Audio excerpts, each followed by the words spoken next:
These are times where you need real capabilities from real people who've done it. Gain the capabilities that when this is over, we don't have to worry about relying on someone else, that we can be in control of our own destiny. And it's actually liberating when you make the decision to say, I am responsible for this. I am going to fix this for me.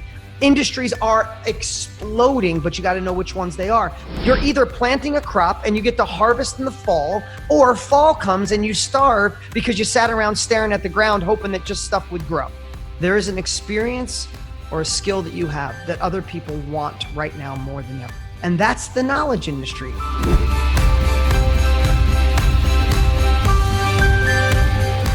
You get to command and control your destiny. This is a transformation path.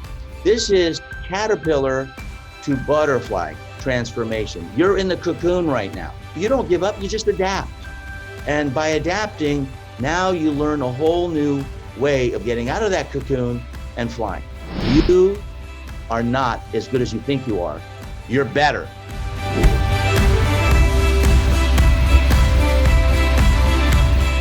I think it is giving yourself permission to make these short-term pivots that aren't necessarily going to be forever. But what I will say is the skill of taking these steps, and it takes courage, especially if you've been accustomed to receiving a regular paycheck, the fear and uncertainty around kind of having to hunt for your own dinner, so to speak, having to, be responsible for your own financial destiny. It can be scary, but I'll tell you, the skills that you learn in this time are skills that will serve you for the next 5, 10, 15, 20 years, and you'll be better off, you'll be stronger because of it.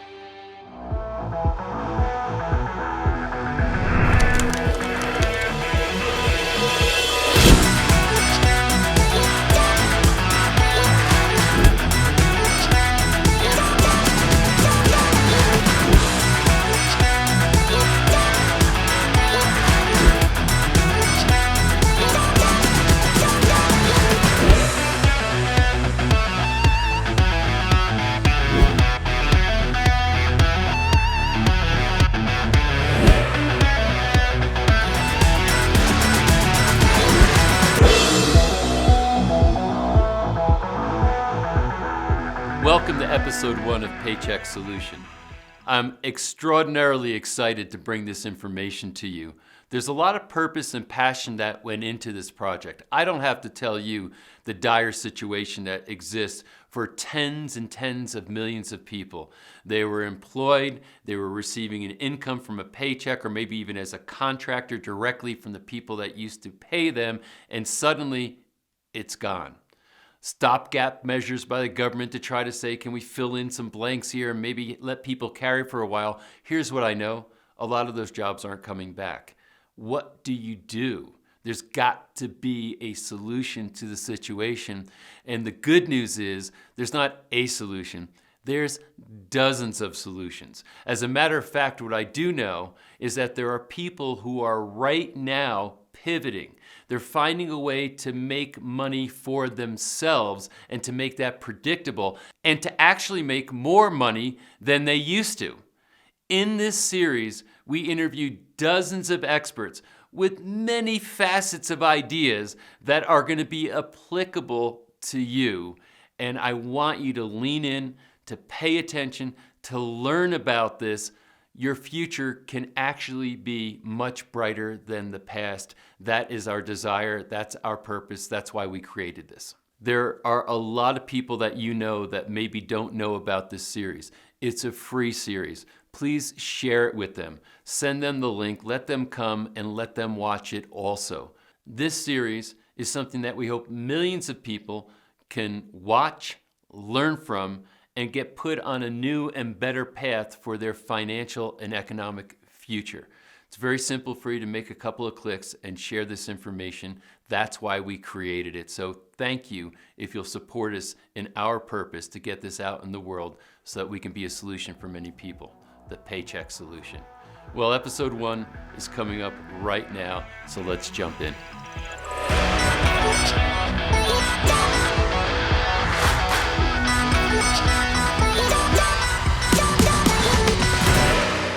Graziosi is a legend. He's well known for training people throughout the world in how to create success and financial abundance. The one thing I love about Dean is, as big as he is in the world and as much as he's done and accomplished, he is still a very humble guy. He's got a big heart and he really cares about helping people. And this conversation is going to give you the framework and the context for not only the mindset, but things that you can do to go from earning a paycheck to creating financial independence from yourself. If anybody knows about this, it's Dean. So let's jump in. Dean, thanks so very much for taking the time to share with us. When it comes to, I think, the elements of what this series is about, you are basically the guy who's a master in both areas. And one of those areas is headspace and knowing how to get the right headspace to be able to navigate what are very challenging waters for a lot of people right now, because they've been completely disrupted in their lives, their work, their income, and everything. And then number two, strategy and tactics for what you can actually do to start going from someone who got a paycheck to now being someone who is self-responsible, self-employed, that they've taken control of their own income rather than relying on something outside themselves for that. So I just want to, number one, say thank you so much for having this conversation. Oh, it's a pleasure to be here. The world needs this now more than ever. So it's great to do this with you. I know where your heart is. I know your desire to serve. And the fact of the matter is, if you're watching right now or listening, we're going to share some great capabilities, not stuff dreamed up out of a thought, not hope. This is from personal experience. Blessed to be go from, struggle and worry. I've been through 4 different down markets. I was broker than broke. I've lost everything a few times, and I can talk through experience. So no, we wouldn't dare waste your time with all the options you have. And I would suggest that you take what serves you from this and throw the rest away, because these are times where you need real capabilities from real people who've done it. I've been saying this a lot, Patrick, we need next level thinking that results in next level actions that will get you the next level results that you crave. And today we're going to share the best in this next hour or so. We're going to share the blueprint of that based on experience. I'm blessed now to have started over 13 companies and had more success than I ever imagined possible. That's not bragging. That's just letting you know you're listening to someone who's been there, not someone who's imagined it, not someone that hopes, not someone that fakes it. So between the two of us, I think we can deliver some real deep capabilities that you can put into play. That's great. Thank you. And actually, it's just on that, maybe you can share some of your experience and some of your lessons personally, because you and I are both now been around long enough and in business long enough to have been through prior significant downturns, disruptions, Yep. et cetera. And like I've also experienced a lot of pain through those times. I've learned some lessons, but I'd love to know some of the highlights that you think you might want to share relative to all that. Yeah, I would. I just did a training for my tribe the other day, and I was talking about some of the things we need to do to be leaders in uncertain times. And a leader doesn't mean someone who yells or barks orders. A leader is someone who sets the example. You're a role model for those around you, a role model for your children, for your spouse, for your friends, for your town, city, state, country, world eventually, right? So how do we become a role model when it feels like the carpet was pulled out from underneath us, that the door that we walk through every day was slammed shut and locked, and when we jiggle it, nobody's opening it back up? How do we find that strength to be a role model, to gain the capabilities that when this is over, we don't have to worry about relying on someone else, that we can be in control of our own destiny? And I think that's really important. So what I'd love to share today is some of that mindset, some of that thinking, and then some tactical things on industries that are exponentially growing. Listen, when we both know this, Patrick, and if you're watching, you probably know this as well. In times like this, there are businesses and industries that will be no more. They will go to dust, and that's sad, and I don't want that to happen to anybody. But in a capitalist type world, other businesses will thrive. Out of the dust will come new industries, or industries that were small that'll now capitalize, because the pendulum has swung so far, it's not going to swing all the way back. So identifying what those industries are and where your energy should flow is just as important as the mindset. So let's start with a couple things of the mindset, some action, and then we'll flow into that. Does that make sense, Patrick? That's perfect. Thank you. Yeah, let's go. Yeah. So one of the things I think is important, and you're going to be like, oh, really? That's so simple. This is what I'm listening to this guy for. But I want you to really think about this. In times like these, it is really easy to focus on what you lost or what you don't have. It's just the way our subconscious goes. God, if this didn't happen, my business would have been booming. If this didn't happen, I'd still have the job. If this didn't happen, I'd still be able to hang out with my friends at happy hour or go to the meetup group or go to church on Sunday. And it's really easy to put your energy on what was taken away or you feel was lost or what you don't currently have. And I just have to say, in times like that, this is where your brain wants to default, but you can't. You must, in times like this. I must every day. Patrick must every day. We must focus on what we do have. We woke up today. You're watching this video. You're alive.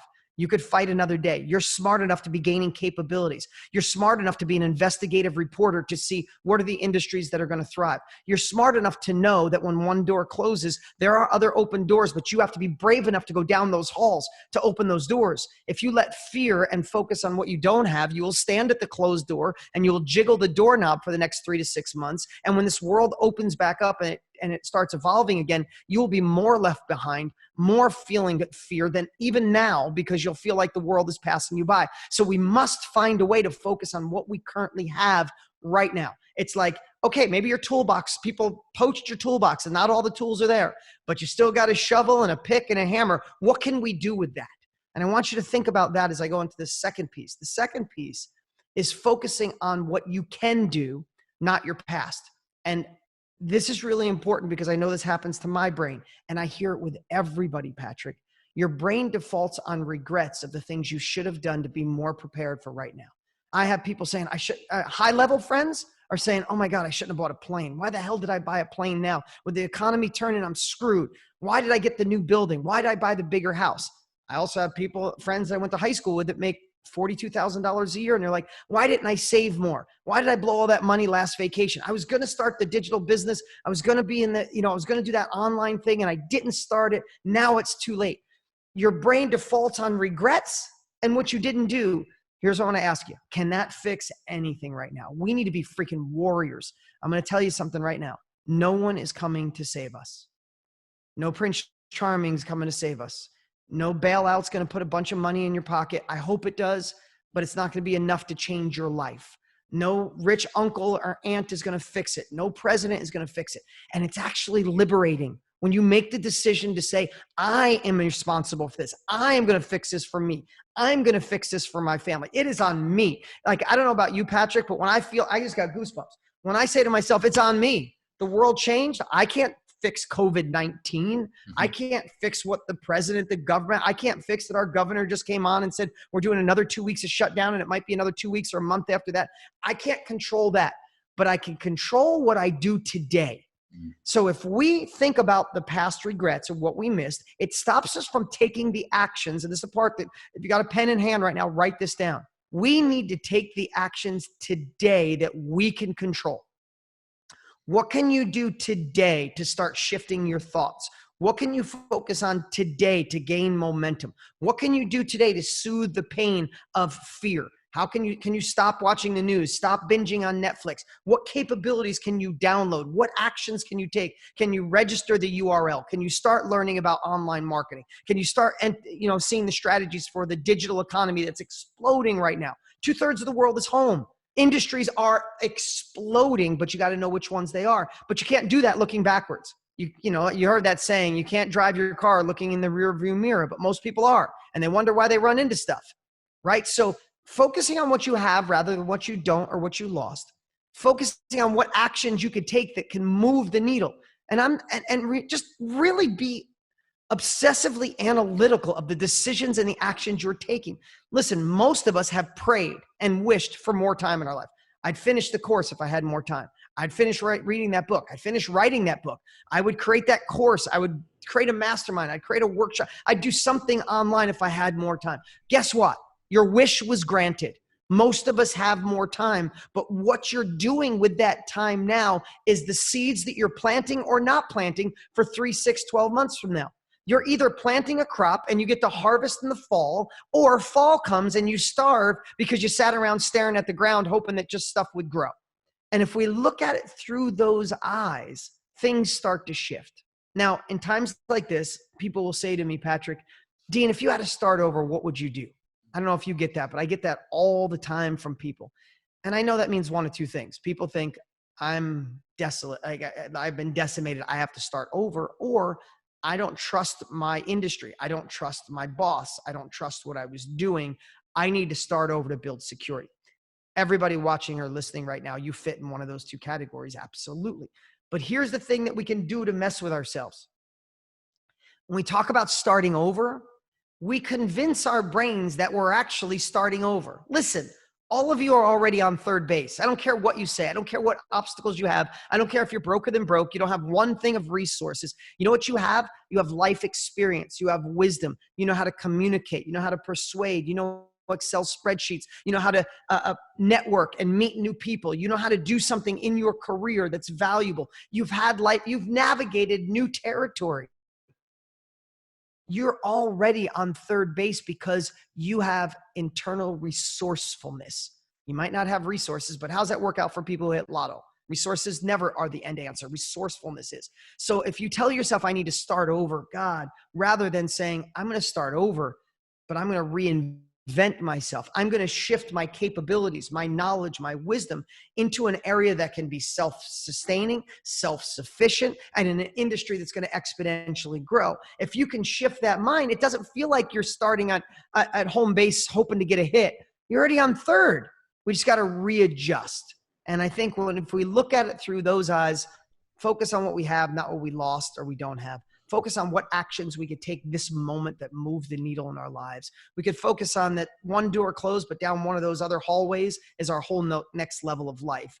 And we could focus on we're on third base already. You already have capabilities, and we just got to transition that into something that can create sustainability for you. You know, I think that, and what you're speaking to is like kind of how you need to show up, right? Who you need to be in the circumstances before you can decide, here's what I need to do. And it's interesting because you can't really be both those things at once. You can't be the person with regrets and trying to hold on to the past while you're also at the same time the person who's seeing new opportunity. True story. True. Yeah, I mean, you know, it's either or. You know, in biology, a cell can't be in growth and defense at the same time. It's in one physiologic state or the other. It can't be in both. And that's where I think you have to make a choice. You have to choose. This is how I'm going to show up right now. And that, I think, for many people, is the hardest part. Once you get past that, then you can build momentum into new things. And I just want to highlight one point I think you made that's a really important point, is that, you know, starting anew or starting fresh is not the same thing as starting over. Because what can't be taken away, you know, yes, there's a such thing as financial capital, but your intellectual capital, your relationship capitals, you know, who you know, what you know, those are actually better assets than having money in the bank, because that's what's going to create your future income. So I really think that you know, the way you characterized all this is very, very powerful. So now let's say that okay, I'm hearing this. You know, I am scared. I can acknowledge I'm fearful right now because there's a lot of uncertainty, but I also now am going to let go of the past, not try to go back there, and figure out my path forward. What kind of things, you know, should I be thinking about further, or what kind of actions can I take to figure out what I can or should do to become more self-responsible for my income? A really great question. So here's the thing I want to share. There are many industries that will thrive during this shifting world. That's just a fact. So many things online are going to thrive because there's so many eyeballs online. There's people are still spending money. They're spending money in smarter ways. We're not going, I don't know about you guys. I haven't been out to dinner. I haven't bought a bottle of wine. I haven't bought clothes. I haven't gone to the mall. I haven't flown on a plane or stayed or got a massage or a spot. Like none of that. Right. A lot of that has disappeared for people. And what are they doing? They're online making smart decisions. They're not buying the second watch. They're buying knowledge. They're buying information. So what I want to share right now is I'm going to share a category that is personal to me. Again, there's lots of great opportunities out there. And what I'm going to encourage each of you to be with this newfound energy is investigative reporters. Investigate what industries. When a pendulum swings so far to one side, it never swings all the way back, right? Think of how many Zoom calls you've done in the last week, Patrick. Like our world has changed. We become virtual. What are some of the things that have shifted? What are some of the things in your life that have changed and you'll never go back? right? Think about that. I go and speak at live events all around the world. Now that I have a 5-week-old and my daughter's 13 and I have an 11-year-old, my 13-year-old is going to be 18 before I know it. And I don't want to miss my 5-week-old growing up. I realize I can do so much now through Zoom, and this virtual connection feels more real than ever before, that I'm probably going to go out on the road a third, maybe 25% of what I used to. Now, this time that we're all at home, this is the longest I've been home for 23 years without traveling someplace. Now, with that said, I have different patterns, but so does so many people in the world. And how do you identify that? By being an investigative reporter. So remember, if you already know you have relationship capital and time capital and intellectual capital, and you're starting on third base, where do you transition? You want to transition to something that's growing. Again, I'm going to talk about an industry that I know, that I've been a part of for 21 years, that I believe is the greatest industry available. That's the industry Patrick's in. The industry so many of my dear friends are in, that's exponentially growing right now. And that is not just the information age, but really the knowledge industry. Sharing what you know to help other people.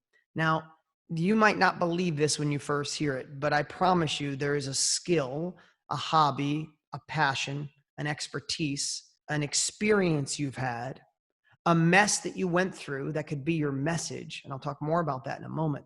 There is an experience or a skill that you have that other people want right now more than ever. You've been in marketing for a few years. Somebody wants to learn marketing.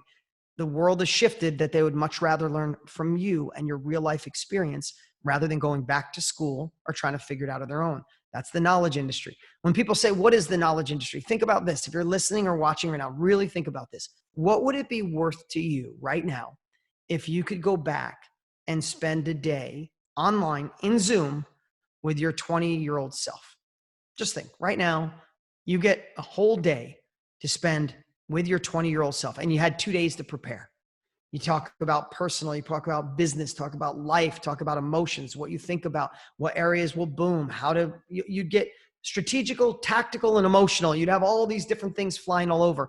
But who would you be if you could have that? When I ask that question, people say one of two things: priceless or millions. That's what everybody always says, right? That's what the self-education industry is. People are home right now trying to upskill.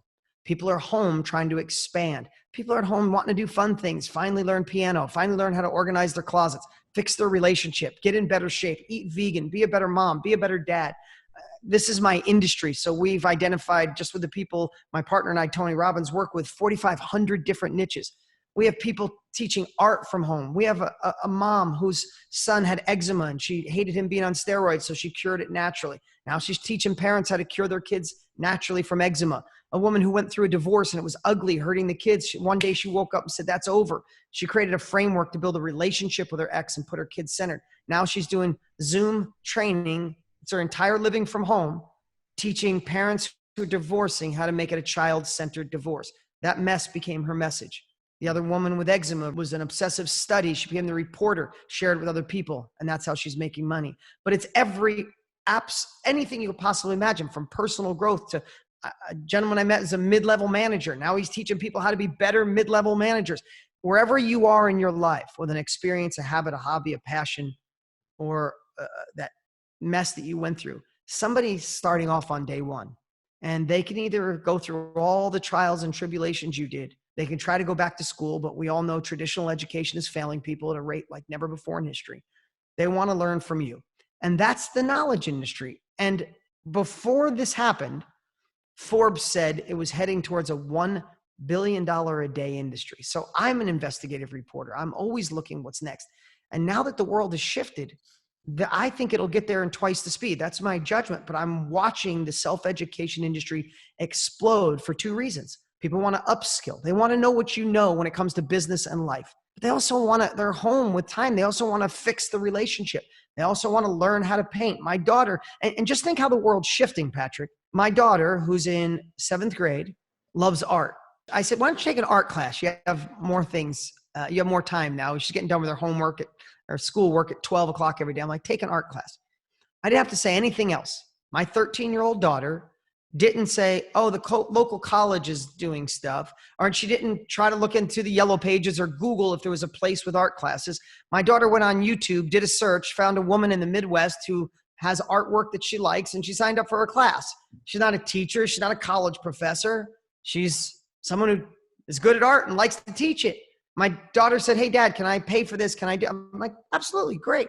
Like, that's where the world is heading. So that's where, when I say you're on third base, imagine taking that relationship capital, the intellectual capital, your life experiences, be able to offer that to somebody who wants it, impact their lives, and have the ability to be paid for that.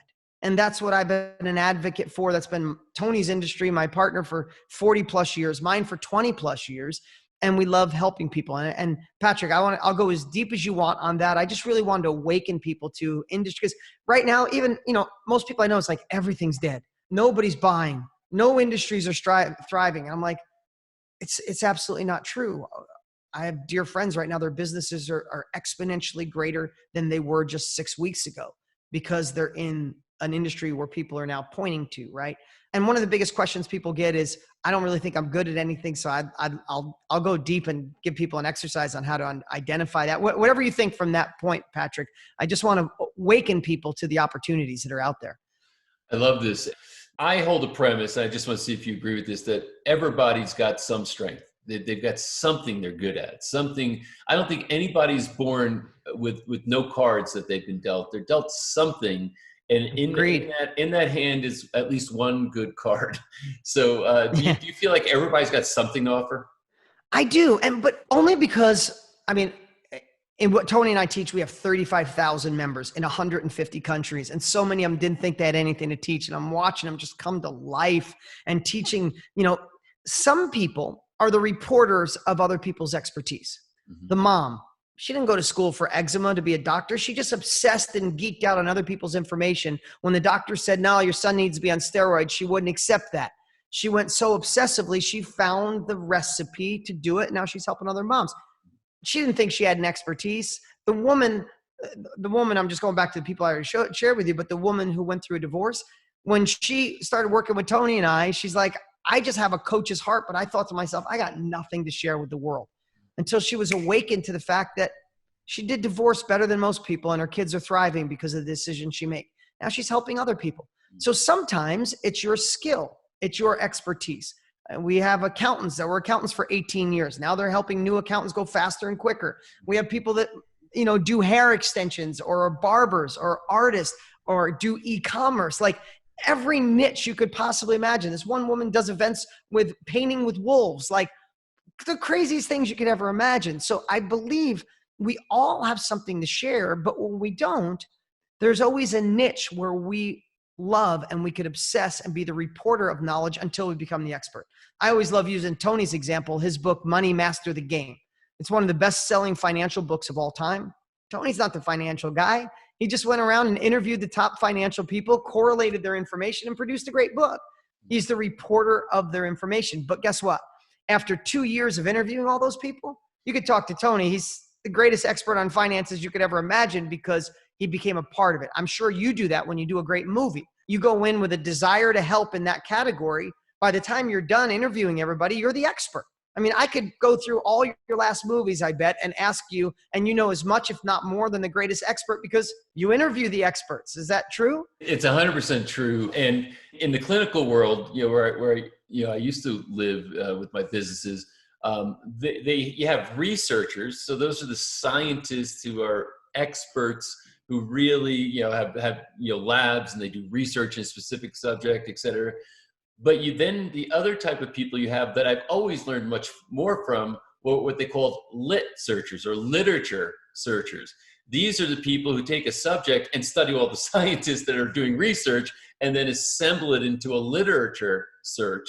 And that usually has a much more expansive and I think more in-depth experience as far as the knowledge you gain from that from a single source person that's narrowly focused. So to answer your question, yeah, I think people who are literature searchers, that just go out and assemble content, that's a skill that is very, very useful to other people. So, and please stop me anytime you want. If I'm going too deep on this, this is such a subject near and dear to my heart. And I really just want to open people's eyes to, this isn't the only great opportunity out there. It's just one of them. And when you kind of pull back the curtain and you see, like, oh, no, that's how it works. Listen, you guys know by going on your Instagram or your Facebook feed that there's people in the digital economy selling what they know and doing really well for themselves. You see it all the time. Sometimes you might even be envious of it. Sometimes you wonder how the heck's that kid doing that, right? This is how. And in most cases, you could do a better job because you have more life experience. But when people say, I just don't know what I'm good at, or I'm scared, or I can't teach it, I like to talk about how to niche it down. And once you do, as you niche it down, the smaller it gets, the greater your confidence grows. And let me explain that. So my wife, and our new baby, my wife is an amazing hairstylist. So when she meets me, she's like, what do you do? And, we're figuring all this out. And she's like, I think I get it, but I could never teach. She's an amazing hairstylist, right? Has done really well for herself. So she goes, I don't know. I'm just good at talking to people. And I knew that she makes 10 times the average hairstylist. You don't make 10 times the average norm in America by being okay. So this is what I said to her. I said, we should run classes and you should help other hairstylists who don't make the money you make. She goes, I'd love that, but I don't know. That's so big. And think about this. When I said you should help people, the first thing she thought of is, how do I help people in this huge beauty industry? And I said, beauty industry is big. That's true. But let's niche it down to just the hair industry. So now it's just the hair. She's like, yeah. And our conversation kept evolving, Patrick. I said, but you don't make great money by just cutting hair or doing blow drying. A lot of people do that. Dry bars, crushing it around the world, all these things. But that's not what you do. You really specialize in hair extensions, because she had what is it when you lose some hair? She lost some pieces of hair. Alopecia. Hair extensions became something she loved. Yeah. Alopecia. And she loves making women look beautiful. She loves when they come in with a little bit thinning hair, or they just want a full, thick hair. She loves it. And that's why she does so well. She has the highest level clients in all of Arizona, all come to her. Women flying from all around the country, in fact, come to her. So I said, what if you just taught women how to do hair extensions? And I watched her light up. She's like, oh, I could do that tomorrow. That's easy. I said, okay, let's niche it down one more time. Do you do 1 million different types of hair extensions? She's like, there's only 6, and I don't like all of them. I only like 1. There's one that's my favorite, and it doesn't hurt the women's hair. It doesn't feel annoying. It doesn't pull, give you a headache. And I said, how would you like not to teach the beauty industry, not just the hair industry, not just the extensions, but the tiny little niche of the type of extensions you do? She goes, I can do that with my eyes closed. I said, guess what? There's still tens of thousands and thousands of people who want that. And because of social media, already spending the time, Mr. Google and Mr. Facebook have already spent the time, money, effort, and energy to identify them. We can go out and just identify the women and men who want to learn that one thing to make the kind of money you make. She's like, when are we doing our first training? And we actually had it scheduled, and we were doing an in-person one right before, and we had to cancel it. And now we're shifting it to online. Right? And most of these are done online virtually. But my whole point is, when you start wide, it seems overwhelming. And that's what we do to show everybody, right? I had a woman I was on a call with who was an artist. She says, I just want to teach other people art. She's like, it just seems so big. And I'm like, well, what kind of art do you teach? And she shared, and it niched down a little. And she shared again, and it niched down a little more. And I said, what else? And then she was talking about her kids. She's, I love the connection of painting with your teenagers. It's just an amazing way to bond. And I said, oh, how much do you love that? And she goes, a lot. I said, okay, you're not the art trainer. You're not the whatever art she called it. I'm sorry, new age art. I'm just going to make something up. Trainer. You are the person that's going to specialize on painting with your teens to build love and connection. She goes, oh my God, I'd love that. Is there enough people? I said, I don't know, maybe 100 million, like around the world, that have teens that want to bond. Like, what? I'm a father of a teen. I want to bond with my daughter painting because she's a great artist, right? When you niche it down, and we were on a Zoom, I watched her confidence go through the roof. She's like, I got it. I know how to do that. And then when you have that niche, knowing that you can reverse engineer that and go out and find, instead of social media using us, we can go out and find the exact people who have teenagers that want to bond with them and say, hey, I could teach you through Zoom how to have fun painting, how to bond with your kids, how to do this unique thing. And she was off to the races, right? From, I work for someone else, I just do this art thing, to, oh, now I am this person who specializes in bonding with your teens while you do art. Yeah, I think you're really dead center of where people get paralyzed, because it does seem overwhelming. And, as the old saying goes, the riches are in the niches. In other words, when you can get down and be very specific and serve a specific community, that's what you want to be known for as compared to a generalist. Of course. And you gave a couple examples how you walk people through saying, okay, you can go from here to here to here to here, and there's your thing. Is there a generalized exercise that you do for that, or is this? There is. Okay. I geeked out on people on this process to unlock it. And I get them to tell stories on, if people weren't in the room and they talked about what you're good at, what would it be?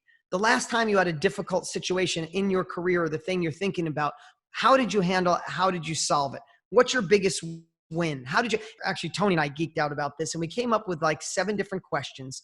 And at the end, it really just makes you go, oh yeah, I am good at that. Right? So it's really identifying that hobby, that skill, that passion, that expertise that you kind of have unconscious competence with. You're good at it because you forgot you were good at it, because you have experience in it. And once we unlock it and then help you niche it down, it gives you the opportunity to build the confidence to say, oh yeah, I could teach that. Now, before we go any further, I want to tell you a personal story, Patrick. I've been in business for a long time. Just like you. I think we started around the same time, but I've been in the self-education industry for over 2 decades. When I first started, though, for over a decade, I was in the real estate space, because real estate changed my life in my 20s and took me out of being broke and allowed me to be super successful. So I taught people how to do real estate. And then I decided people needed personal growth if they were going to be as successful as they needed to be. Personal growth changed my life, and I wanted to teach that. I wanted to teach success principles. I wanted to give people a foundation, but that wasn't my thing. And when I first thought about it, this transition, like I said, we're already on third base in a transition. As little as it sounds, to go from being the real estate educator to being a personal growth guy is a big shift in our world, right? And I kept thinking, I've been on infomercials for all these years and online. People they're not going to look at me as the personal growth guy. And here's where I got intimidated. When I started saying, I'm not Tony Robbins, he's got all those followers. I'm not so aligned and centered as Wayne Dyer. I'm not Deepak Chopra, right? I'm not Eckhart Tolle. I'm not Michael Singer. I'm not Dale Carnegie or Earl Nightingale. I'm Dean, right? And so at first I was intimidated, Patrick, to transition. I have to be honest. But when I look back, it's the same exact thing I did. I'm like, if you look at the 7 billion people in the world, man, that's overwhelming. And if you look at just all the people who like personal growth or success or want to gain capabilities, that's still hundreds of millions of people. It seems big. But when I started narrowing it down, I said, well, what are the things that make me unique? Not like Tony, not like Wayne Dyer. Like, what does Dean do? And I started thinking, wow, I'm really good at overcoming failures and focusing on solutions. I'm really good at developing confidence and courage when I shouldn't, but I have a process to do that. I'm really good at changing my state of mind. I'm really good at persuasion. I'm really good at getting people to take action. I'm really good at living through authenticity. And I started laying out these things that I was good at. And when I did, my confidence went through the roof. And I created my first course called The Winning State of Mind, because that's what I was good at. I was good at coming up with a good state of mind, not how Wayne or Eckhart or Tony or anybody else did it, the way Dean does it. And here's what happened. It shrunk down. Like if you draw a circle of the world is 7 billion and then hundreds of million in personal growth and tens of millions that do this, there were still millions of people in this tiny little dot that might want to learn success exactly the way I taught it. And I created a course called The Winning State of Mind, and I marketed to people that wanted just that kind of success habits. And it was one of the greatest courses I ever sold. In fact, it did so well that I converted that course, The Winning State of Mind, into my book called Millionaire Success Habits. That book's on track to pass 1 million copies. It's one of the best-selling books of the last 3 years. And it all came because I niched down, and the smaller I got, the more confident I got. Right? I keep telling these stories, but I really want you to think through this. I had a gentleman who I know has been in mid-level management his whole life, and he helped run his church. He's like, I'm just a manager. He's not just a manager. When he niched it down, he's like, I love being in mid-level management because I maximize it. I love helping create efficiencies. And he found out that he loved solving problems, and he solved problems so fast that every company he was with, he rose right to the top. So now he doesn't do a course on be a mid-level manager or be a manager or how to create SOPs or how to create KPIs or how to do Excel spreadsheets or how to hire people. He didn't create any of that. He has a training on how to show mid-level managers to solve the problems around them so they can maximize and grow through the ranks. That's all he does. And he's wildly successful doing his training online because he gained the confidence to niche it down. You know, there's so much gold in there that I think is going to get people past the hurdles that prevent them from taking action, taking their next steps and their next step after that. But I think the sentence stem that you had suggested is, I'm really good at, and then fill in that blank and write as many of those as you can. I'm really good at X. I'm really good at Y. I'm really good at Z. And it's going to start informing you, I believe. And I think another one that you also just mentioned, which I want to highlight, is I love X. I love Y. You know, so if you can find out what you're really good at and what you love to do, that's, you know, these things can come together and really put you on the path. Yeah. And then here's the cool part about it, guys. If you really think through it, that once you understand that you can do this, and once you identify, I know it might sound like a silly term, but I love to say it's like you're identifying your superpower, whether that's one you learn from someone else or you're going to share. Here's the coolest part about this industry. And again, I'm bragging about this industry. There's lots of other great industries. This is just the one I'm passionate about right now. The coolest part about this is you can make a living, you could thrive, you can make more than a living by helping people go faster. You see, you don't have to feel like you're selling this. And that's a whole model we go through as well. I reverse it, Patrick, and teach people, once you identify the personal growth, the hair cutting, the mid-level management, helping kids with eczema, helping kids with go through divorce, paint. Once you identify what that is, you can turn that to where you're actually doing a disservice to the people who want it if you're not selling it to them. You see, so many people, I've been in big audiences and said, who in here has got a business? I do, 90% of the room. Who wants to go to the next level? I do. Who has a little apprehension of selling? Oh, I do. Like, then you don't love what you do. It's time to step up your game. Because here's what I know. When someone gets my book or my course or my trainings, I know I'm doing them a disservice if they don't become a part of it, because I can't take them to another level if they don't enroll with me, if they don't pay me. So when you unlock this and you realize there's people at home going through the divorce, wanting to bond with their teen, wanting to be better managers, wanting to do all these other things, you're actually doing a disservice to them if you don't offer the training and take their money.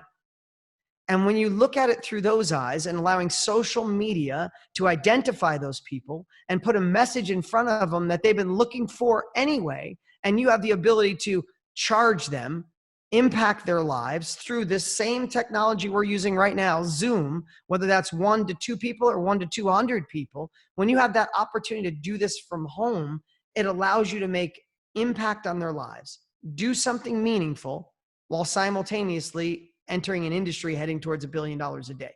That's where the shifts come. That's where the pivots come. That's where massive success comes at the end of a shift in the world like what's going on right now. I think this is something that is the silver lining, I guess I could say, in all of this, is that I believe unlocking people's genius and expressing in the world makes the world a better place.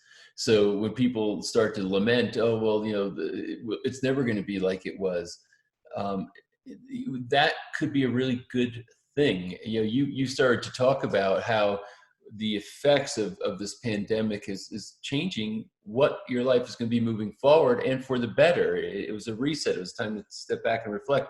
And I have the same thing.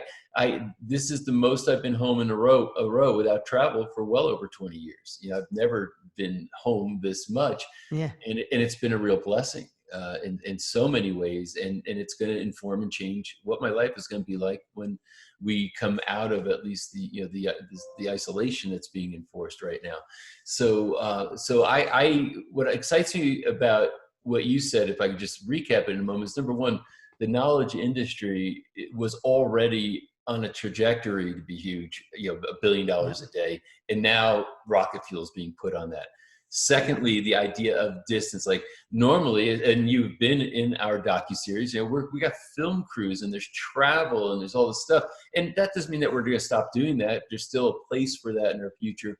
But now we're saying, wait a minute, I can now connect with Dean right now. We can share this message with the world, and it didn't have to just take you away from your children, take me away from my children, disrupt a bunch of things. Yep. And we can deliver it faster than we ever could before.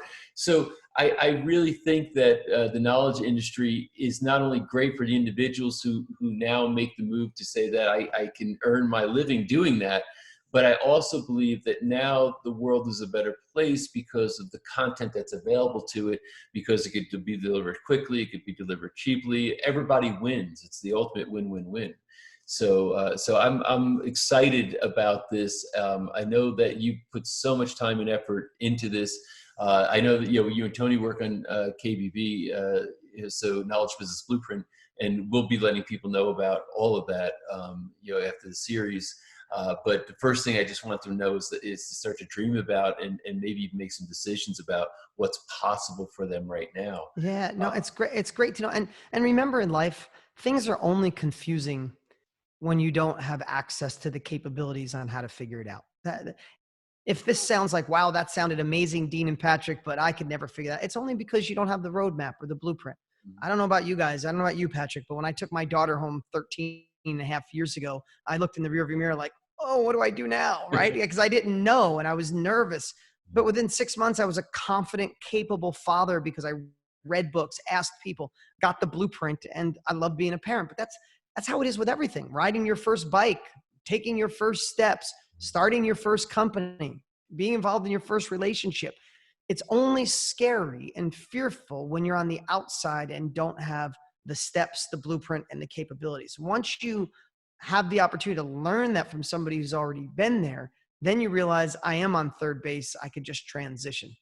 Yeah. And you said it, and I thought this was a poignant example saying, imagine if you could talk to yourself, your 20-year-old self now, and what would that be worth? And, so getting, that kind of experience sort of, you save the school of hard knocks, if you will, and it accelerates where you can get and how fast you can get there.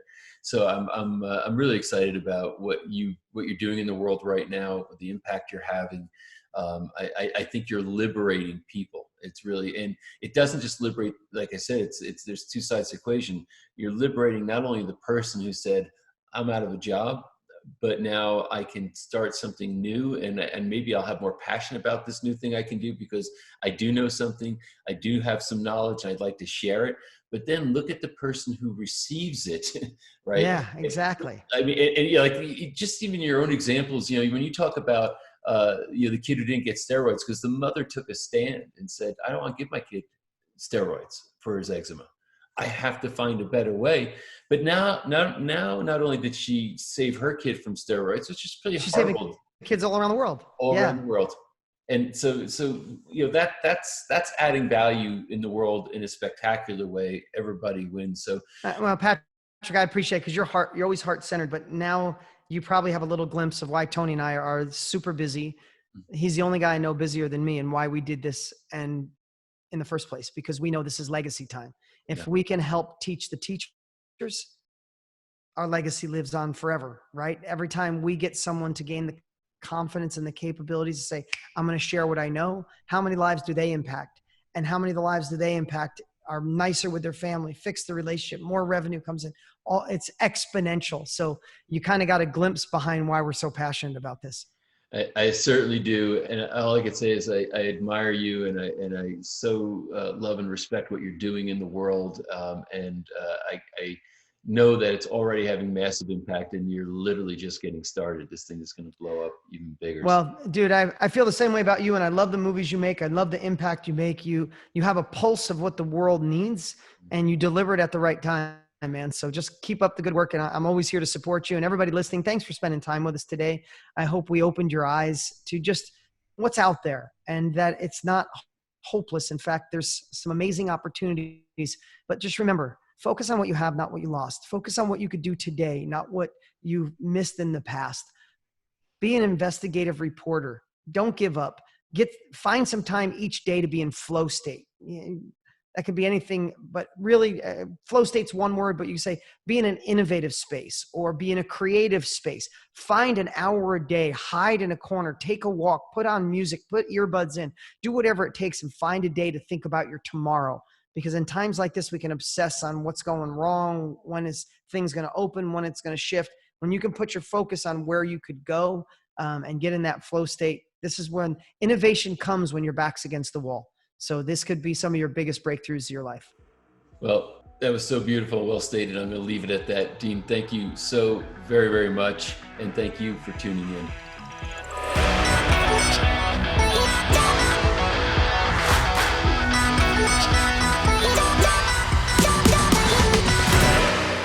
I have known Alex Mandossian for many years, and he is one of my favorite people in the world when it comes to presenting content and information in an organized and inspired way, and specifically to this issue. I have attended live boot camps that were 5 and 7 days long that Alan Mandossian had led, and it was taking people from a paycheck working for a company or working for an individual to then teaching them how to create income online. And through the course of these boot camps, I watched people actually not only just learn about it classroom style, but put it on the ground and create their first dollars ever from their new online business. So Alex is a master. He's a great expert in this area. He's a phenomenal content creator. I can't be more excited to share this with you right now. Alex, I was very excited to have this conversation. From my own personal experience with you, I mean, I've known you for a lot of years, but when the subject came up as a big challenge that people are facing right now with literally in just the last couple months, tens of millions of people losing their jobs, have never really been on their own to try to figure out how to create an income for themselves, but have worked for other people. Suddenly now they're sort of dislocated, jolted, and the clock is ticking.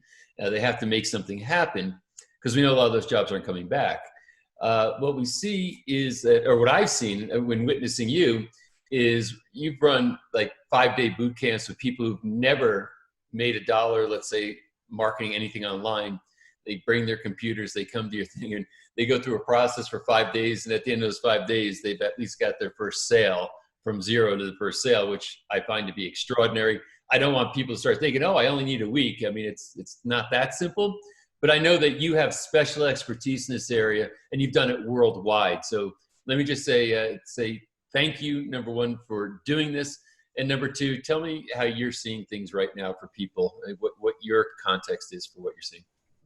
Well, I'm currently locked down in Gold Coast, Australia, and I was touring Asia, of all places, when the lockdown happened, and I was staying in Australia.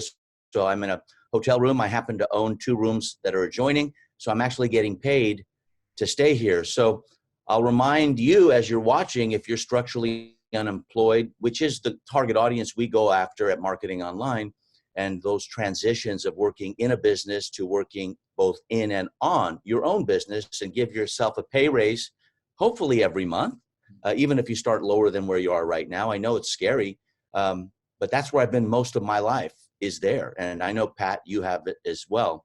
And so crisis and opportunity in Chinese and Mandarin is the same characters, and in Japanese as well. So in looking at crisis as an opportunity, think about what's happening post-COVID and this global reset. Here's what I've noticed. The underbelly economies of gun trafficking, drug trafficking, and human sex trafficking, which is the largest business in the world. I got red-pilled on that 3.5 years ago. I had no idea. All those have come to a screeching halt. So those illegal and cartel economies have come to a halt because the ports are locked up, the borders are shut down, the airports are shut down. So that's positive. Families are together. We have a mantra with my company: families that learn together, earn together. So as scary as it may be, if you're not an empty nester and you have family at home, man, you have a web developer, you have a video editor, you have a project manager that's called your spouse and 2 kids, And many times they'll be willing to work for free and they're smarter than you are. So you can look at it with complete and utter panic, or you can look at it as a massive opportunity and you say, oh, sure, Alex, that's easy for you to say. No, it's not, because this is the way I started on a park bench in 1989. And then I came online in 1995 on an AOL dial-up connection that was busy half the time in New York City. And I'd come from the infomercial marketing business, and I thought, wow, I'm looking at this webpage for over an hour. I haven't moved. And it was a crappy webpage. You know, back then, it doesn't look like anything like now. We had no audio. We had no Google. We had no social media. We had no Facebook, none of that stuff. But we had AOL, right? And the millennials are going, what's AOL? That's called America Online. And I noticed that, hey, for 1 hour, that would have cost me over $120,000 for a half hour or 28-minute and 30-second infomercial. I can do this. And so if you are unemployed right now, if you just gather, like in a war room, all your assets, what you hate to do, those are called weaknesses, things that make you feel weak. And what you love to do, those are called strengths, things that make you feel strong. Then I would advise that sloppy success is better than perfect mediocrity. And through sequencing and getting mentored by someone. And we have Clear Path Consulting, where we show people a clear path. Either they're wanting to leave their corporate job, they've already left because they wanted to, or they got fired. And here you have great bandwidth, mental bandwidth, you have management skill, but you have no entrepreneurial skill.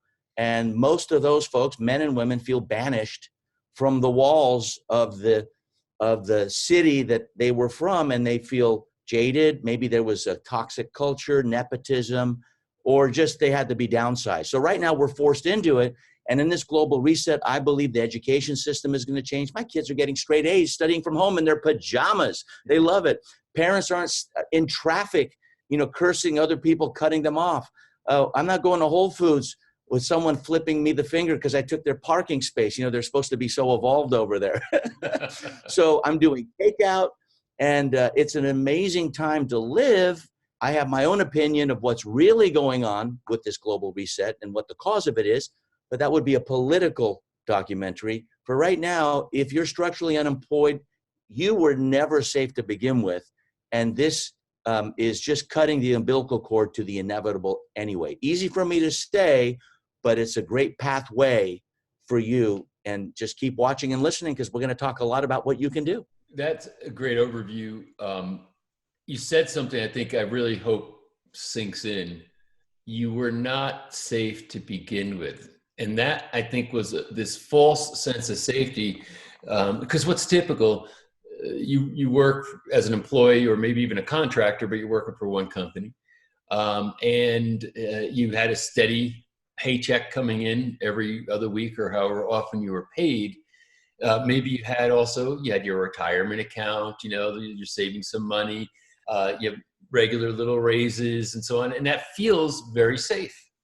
But in the end, your benefits, hey, that's a part of feeling safe, right? I got benefits from my job. But in the end, the reality, I think, that is shocking for millions and millions of people is you weren't nearly as safe as you thought you were. And it would be a crime, I think, to say is to try to blind yourself or hope to go back to that.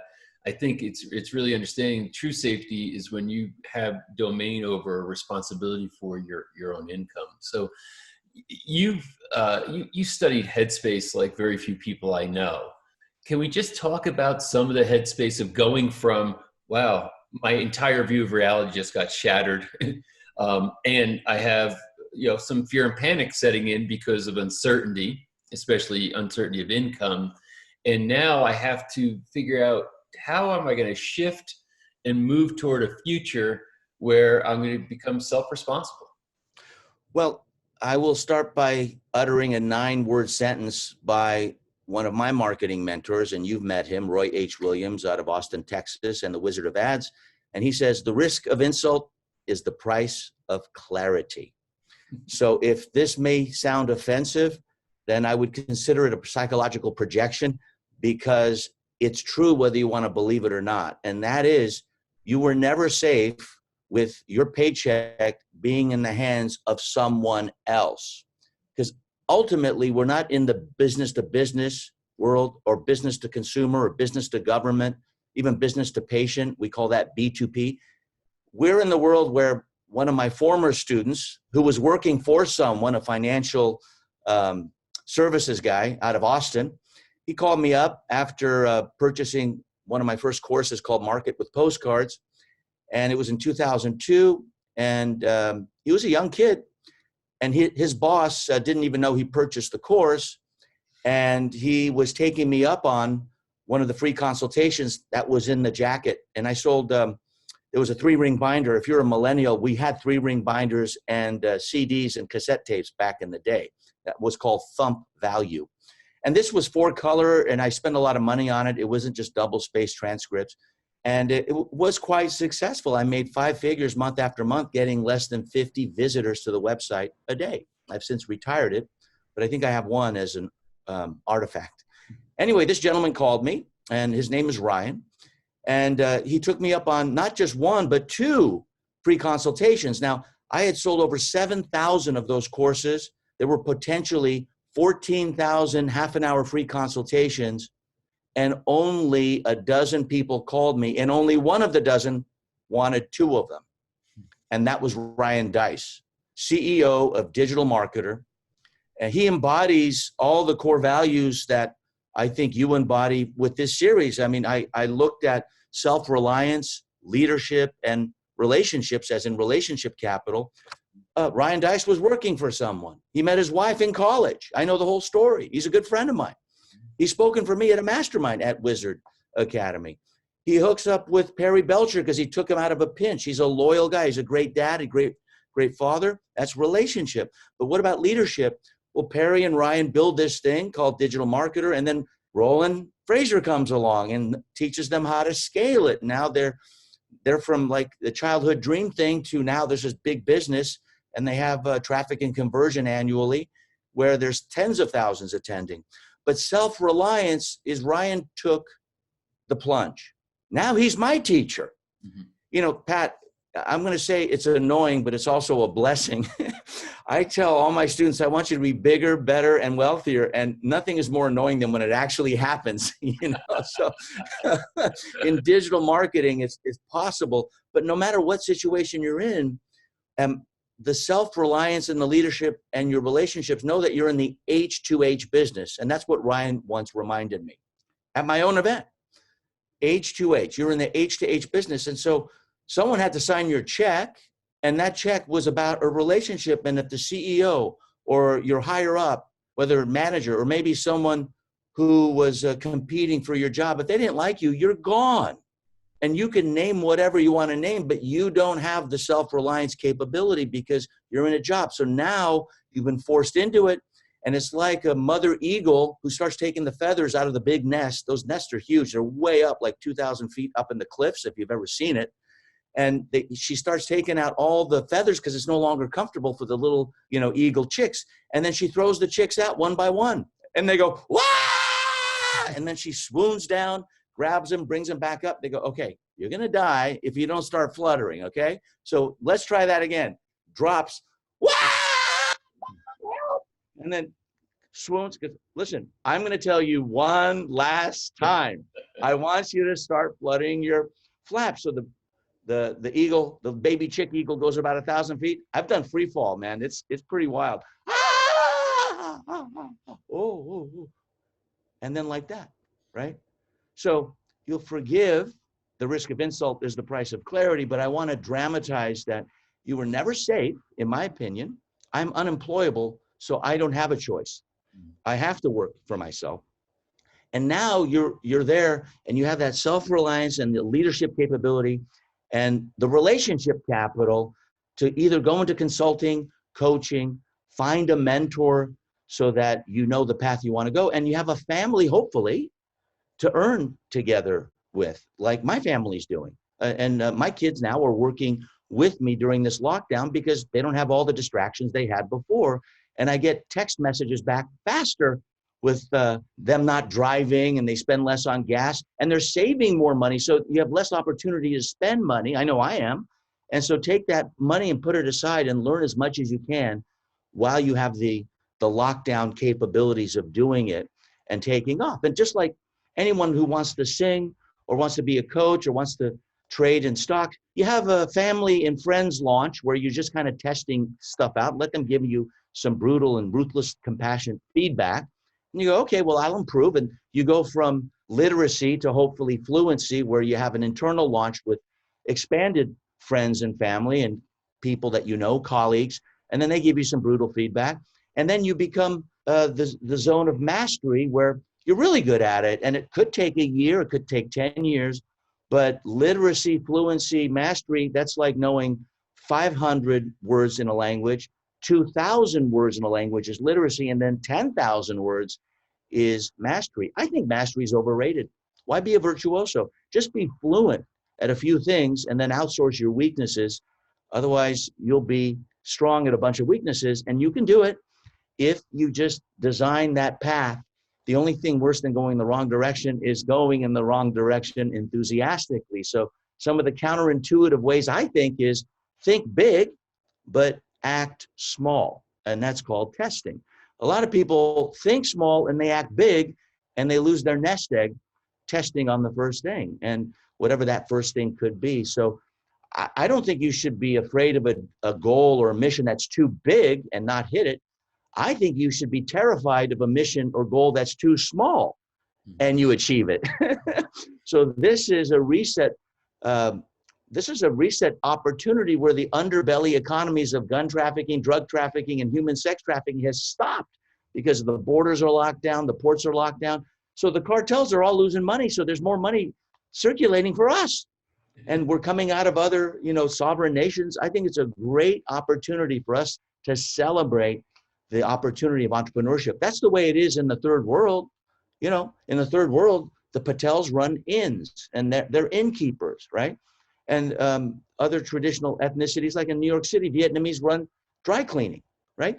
And they all work together. They work together, they learn together, they earn together. Why can't we in the first world do the same thing the third world has done for years? We can. I think we had a facade for about 100 years, and now the emperor's clothes has been called out, okay? You were always naked, and now everybody can see you.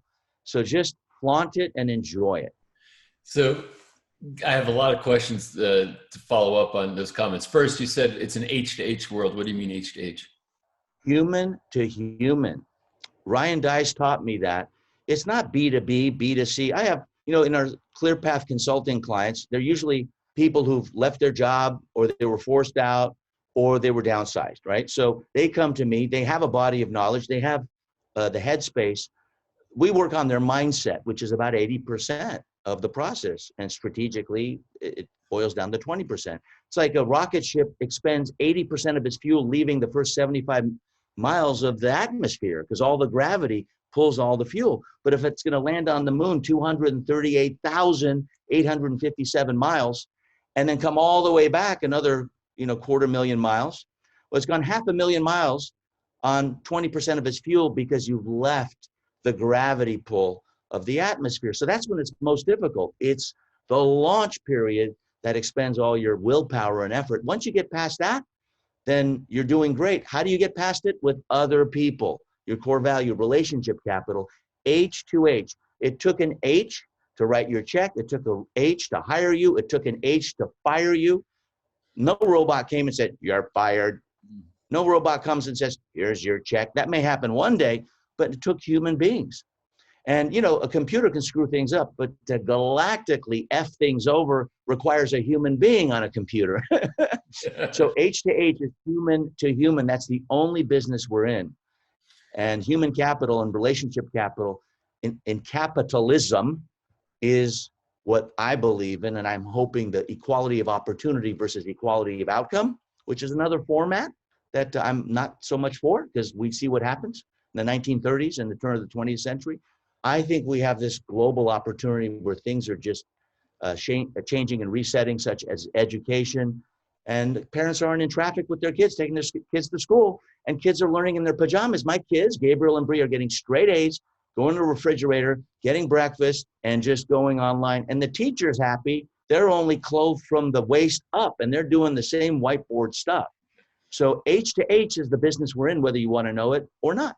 It's true, whether you believe it or not. There's no B2B, B2C, B2G, business to government, or B2P, business to patient. So let's say that I'm going to go for this, but I don't really have like a path that I just know to walk on. I'm kind of trying to find my way through the woods.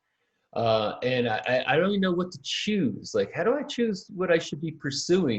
I'm hearing about all these different kinds of things that you're talking about, whether it be, a coaching service, maybe I could start, or maybe it's, I have an idea for some type of a product or an info product, or, I hear this thing about affiliate marketing. There's all these different options. How do I know which one's right for me? How do I try to figure out my strengths versus my weaknesses, et cetera?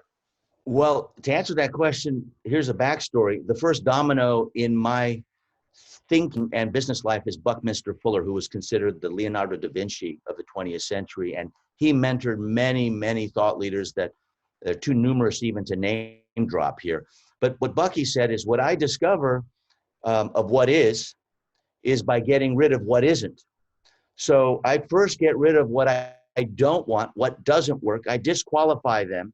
If I'm selling Wagyu hamburger here in Australia, I get rid of the vegans, the vegetarians, and anyone who eats meat. I get rid of them first. That's called disqualification. And then I pre-qualify. That's not counterintuitive. That's just smart. Why waste people's time?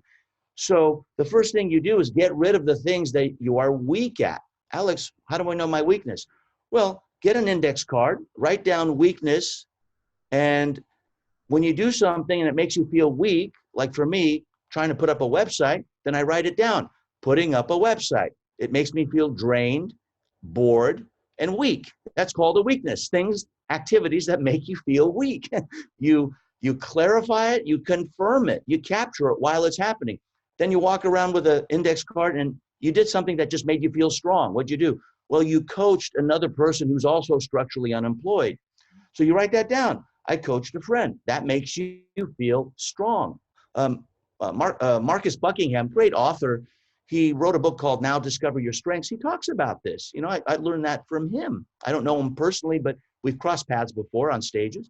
So if you have let's say 30 cards for weaknesses and 30 cards for strengths, and you capture them while you're doing it after a week, Pat, you will know your weaknesses and you will know your strengths as you've tested, time tested, those activities that make you feel weak or weaknesses. That goes into one pile. You want to outsource that to your family and friends, right? If you can, or suppliers and vendors. Things and activities that make you feel strong, those are things you want to do. For me, I do 3 things really well that make me feel strong. Number 1, I create curriculum.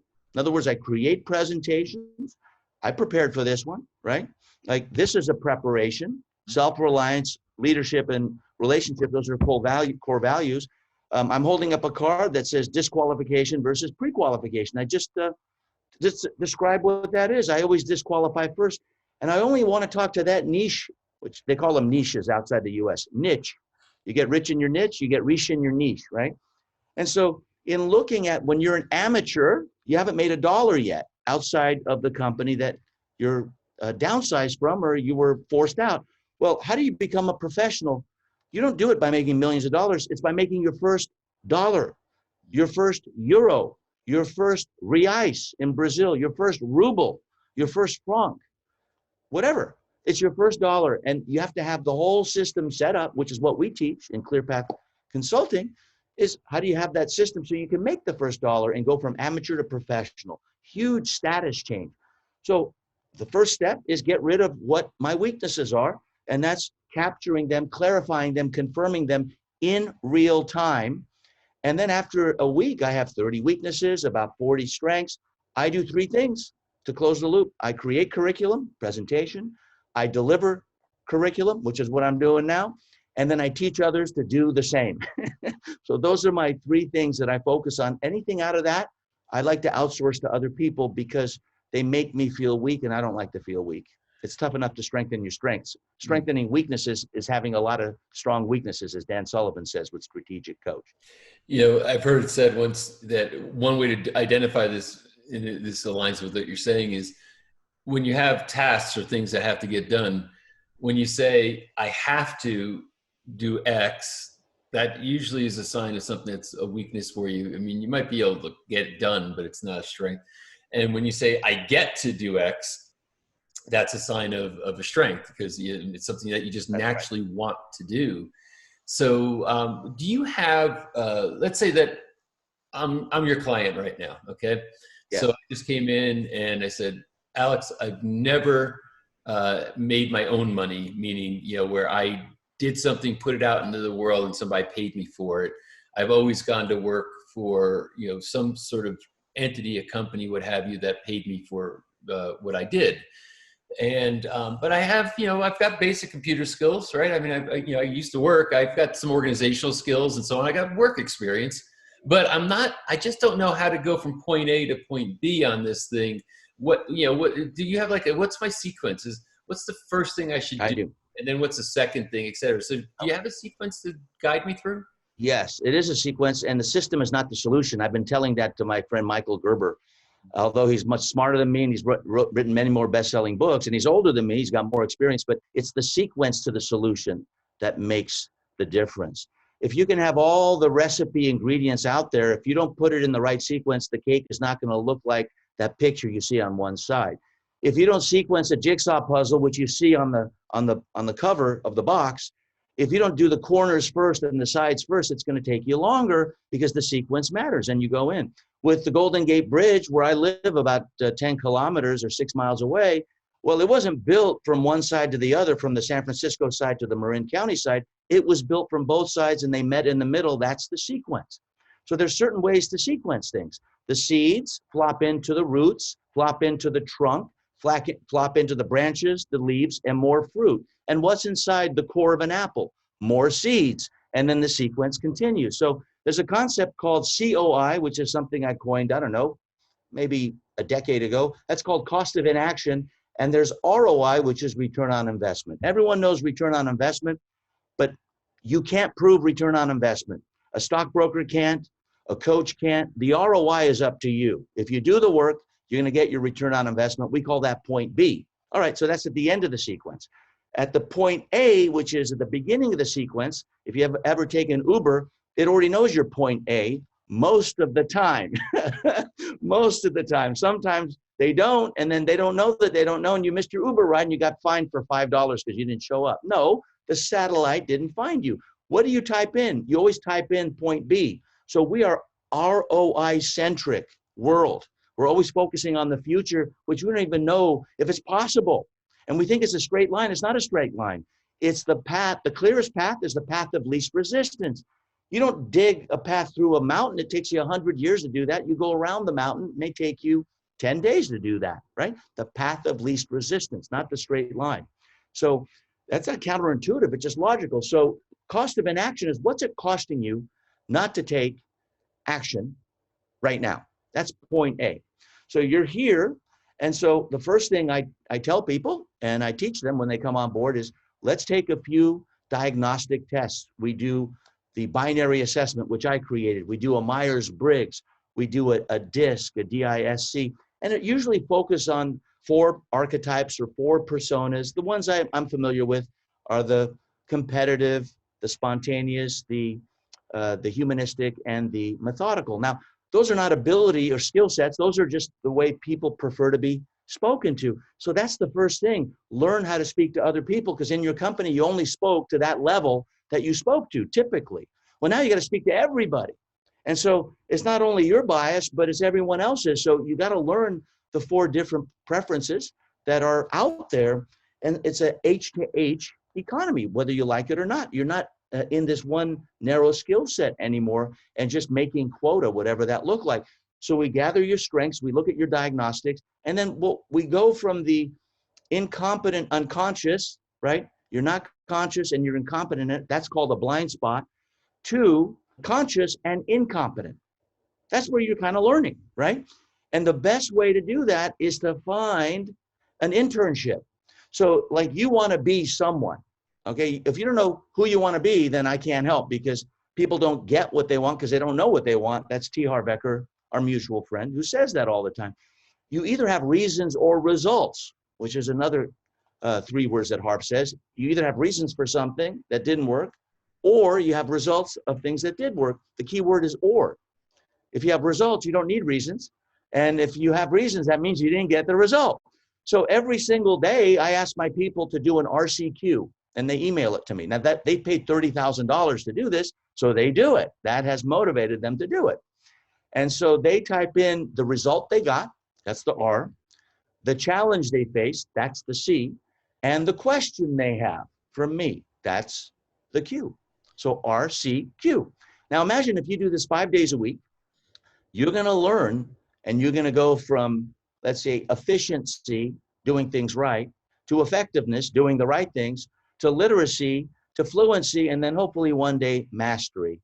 But I do believe mastery is overrated. You don't need to be a virtuoso, just be fluent. If you speak 500 Mandarin words, you're literate, but they won't accept you in Beijing if you look like you and me.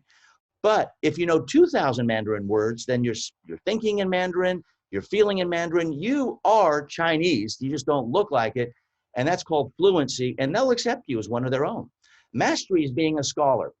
I don't think it's necessary, because in that same time frame, you can be fluent in another skill. So we go the RCQ path for about 30 days, and then they find what they hate, and we outsource that. We outsource weaknesses. They find what they love, and we find an internship where they're working for free, but they're shadowing that person.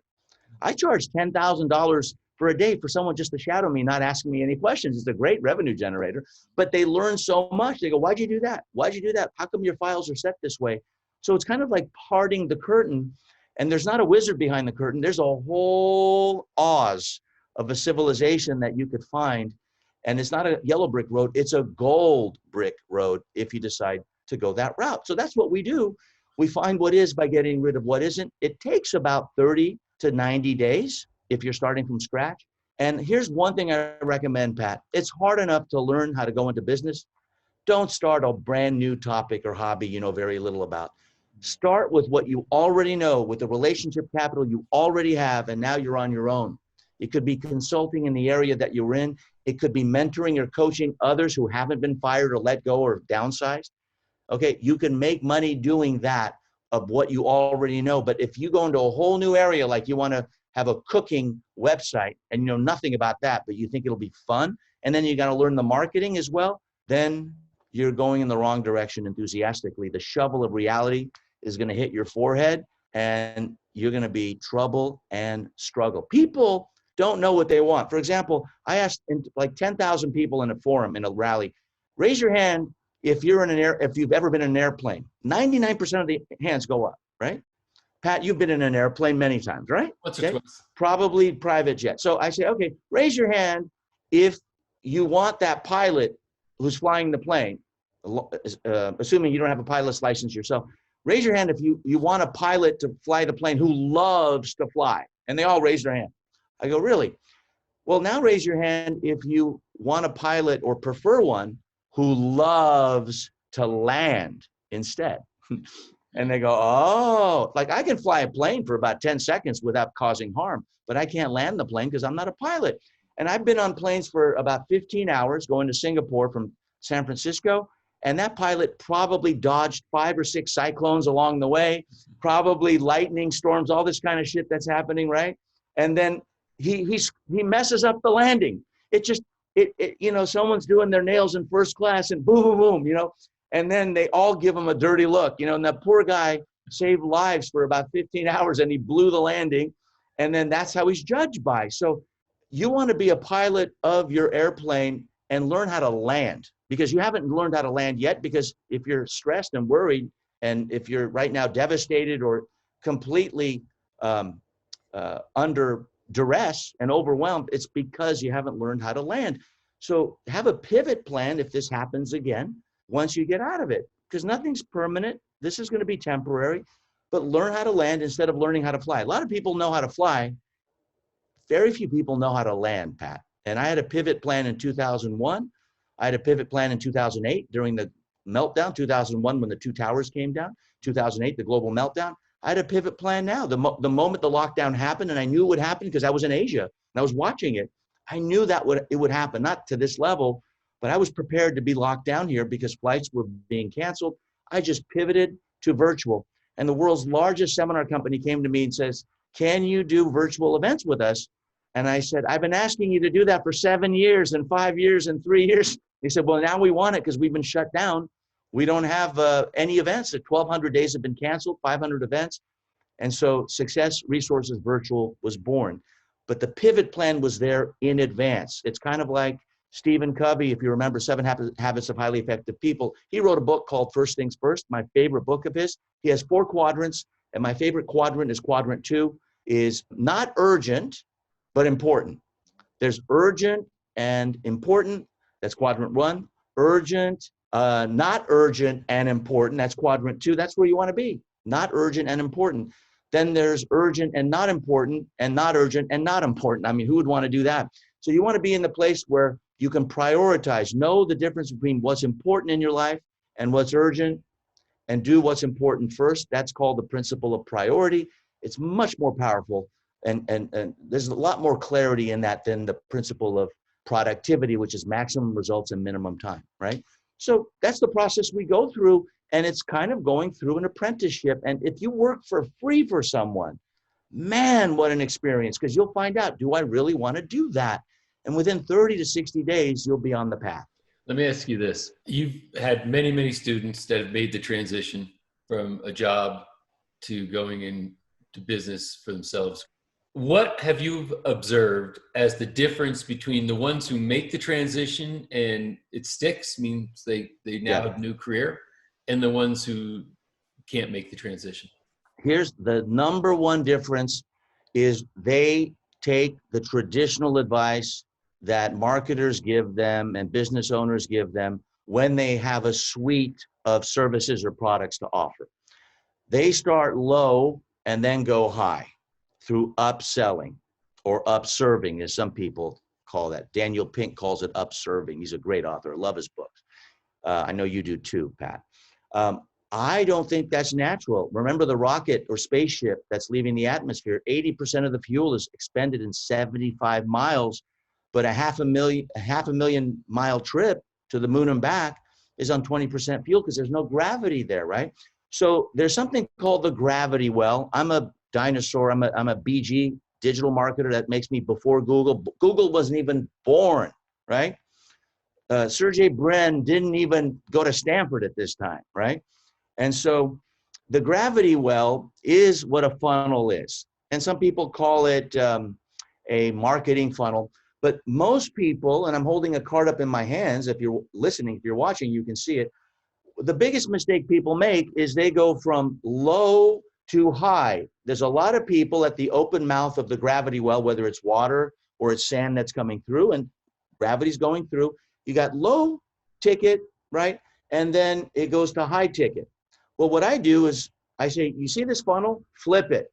Start from high and then go to low. Why? Because if you are offering something free, now your sales cycle has just been extracted. It's been elongated over time. So someone's there for free, you gave them great content. People love giving great content. All right, that's great. So they're going to hang out reading that, watching it, listening to you for a week, a month. Then what are you going to sell them to? Well, a $7 tripwire blueprint or template. Okay, great. Now you made $7. Now what? Oh, now it's $97. Okay, great. Now what? $2,000, of course. Now what? $30,000 mentoring and coaching. Great. You think they'll ever get there? Will they ever get there from low to high? All your problem children are at the open mouth of the funnel. This doesn't exist in life. Let's flip it and make it look like a pyramid, which does exist, at least over 5,000 or 10,000 years ago, depending on what sources you believe in. Let's start high and go low, and let's make everything cumulative. What does that mean? Okay, so let's say I have Clear Path Consulting, okay? That's at $30K. I also have a one-year program at $100,000 US dollars. Now, I don't offer the $100,000 anymore because that was all done for you. I had a couple dozen, actually, so it was very profitable, but it lasted a year. People changed paths, but I still mention it in my presentation. So someone has just opted in, okay? They just got something free. On the confirmation page, they see a 10-minute video of me. And I say, hey, I'm Alex Mondosian. I have no idea if we've ever met, but I'm glad you're watching this because I'm going to give you in less than 600 seconds how you can do business with me and how I can do with you and whether or not I'm right for you. So I'm kind of saying, hey, I'm selling Wagyu beef burgers. If you're a vegetarian or vegan, get out. Okay, number one, if you've made $1 on your own, if you are making tens of thousands online, if you're a great affiliate and you're a veteran, this is not for you. Stop watching now. Okay. I am for the person who's never made $1 online. They're structurally unemployed and they're terrified and they have a family to feed, including themselves. If that's you, keep watching. So I just utilize the disqualify, pre-qualify. Now, I have no idea what your budget is, but you just opted in and gotten one of my templates and blueprints. Congratulations, that's called free. Well, I'm gonna flip the funnel on you, okay? So you came in this way. I look to the one on the right. I go, I'm gonna flip the funnel. I'm gonna say, if you work with us, there's 100,000, 30,000, 5,500, and then $97 a month, and then free. Now, let me tell you what's all in it. At 100,000, you get the 30K, that's called Clear Path Consulting. You get the 5.5K, that's called Guerrilla Business Online Mentoring. And then you get the $97 a month as well. That is the continuity program we have ongoing with our mentors, or you get free, which is what you just did. So congratulations, you got one of those few things. So I give each level and I say, we don't do the 100K anymore.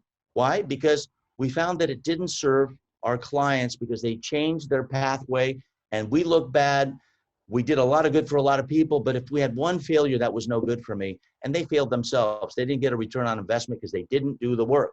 And the cost of inaction was huge. It was 100K. They asked me, hey, what's my guarantee? Here's my guarantee. You will never see the $100,000 again because I cannot guarantee return on investment, only cost of inaction. What's it costing you not to make that extra $20,000 a month? 20,000 a month. What's that for a year? 120,000 a year. That's cost of inaction. They say it, not me. So then I say, that's not available anymore. Now, Bob Cialdini taught me the principle of contrast. So I'm using the 100K. I'm giving a 70% discount to 30K. And I go, this is what you get for Clear Path Consulting. We work for 6 months. We meet 12 times. We have 2 deep dives, 3.5 hours each, which are diagnostic. There's some pre-training and diagnostics, and basically what I kind of talked about in the beginning. And then after 6 months, we evaluate. If you'd like me to be a portfolio partner of yours, I'm on your board of advisors. I make 10% of your revenue. Now, if you make 300,000, I make 30,000. If you make $1 million, I make 100K, and I do that for 3 years. You can decide yes or no. Okay. If you're not making 300,000, at least, because 10% of that is 30K, which is what I charge, then we go another 6 months for another 30K. And then we either split up or we move and do portfolio partner, or you go on your own because you're making too much money. And some people say, I can't afford you. How about 5%? No, I don't, I do not negotiate service. I negotiate products, but not service. Like the plumber who comes in, taps here, taps there, says $98. They go, $98? Yeah, $3 for the visit and $95 for knowing where to tap because you just fixed the sink, right? You know that story. So then I talk about the 30K, which is also included in the 100. Then I go down to 5,500. I go, I got to get rid of the 12 private meetings. I got to get rid of the deep dive. So I'm not adding on like the gravity well, the traditional one. I'm not adding on upsells. I am taking away by downselling. Gravity's automatic. So that's the gravity. There's no gravity in a marketing funnel. The gravity is the tension from going from all the takeaways. So 100K, you don't get all this stuff. 30K, you don't get all this stuff. When I get to 5.5 thousand, well, I got to take away a bunch of stuff because you already know what's in it. I told you, this is all in 10 minutes. And then, hey, if that's not for you, then $97 a month. We have this membership. It's a movement. It's called the Guerrilla Business Online Movement. These are our missions that we have every single month, $97 a month. That's one per mission. We don't call them a challenge because that's overused. You don't want that? It's free. And you just got something free. You want to go to the page that's free? Here, go to the page. And then here's a bunch of links because obviously you don't want to do business with me. And those links are affiliate links.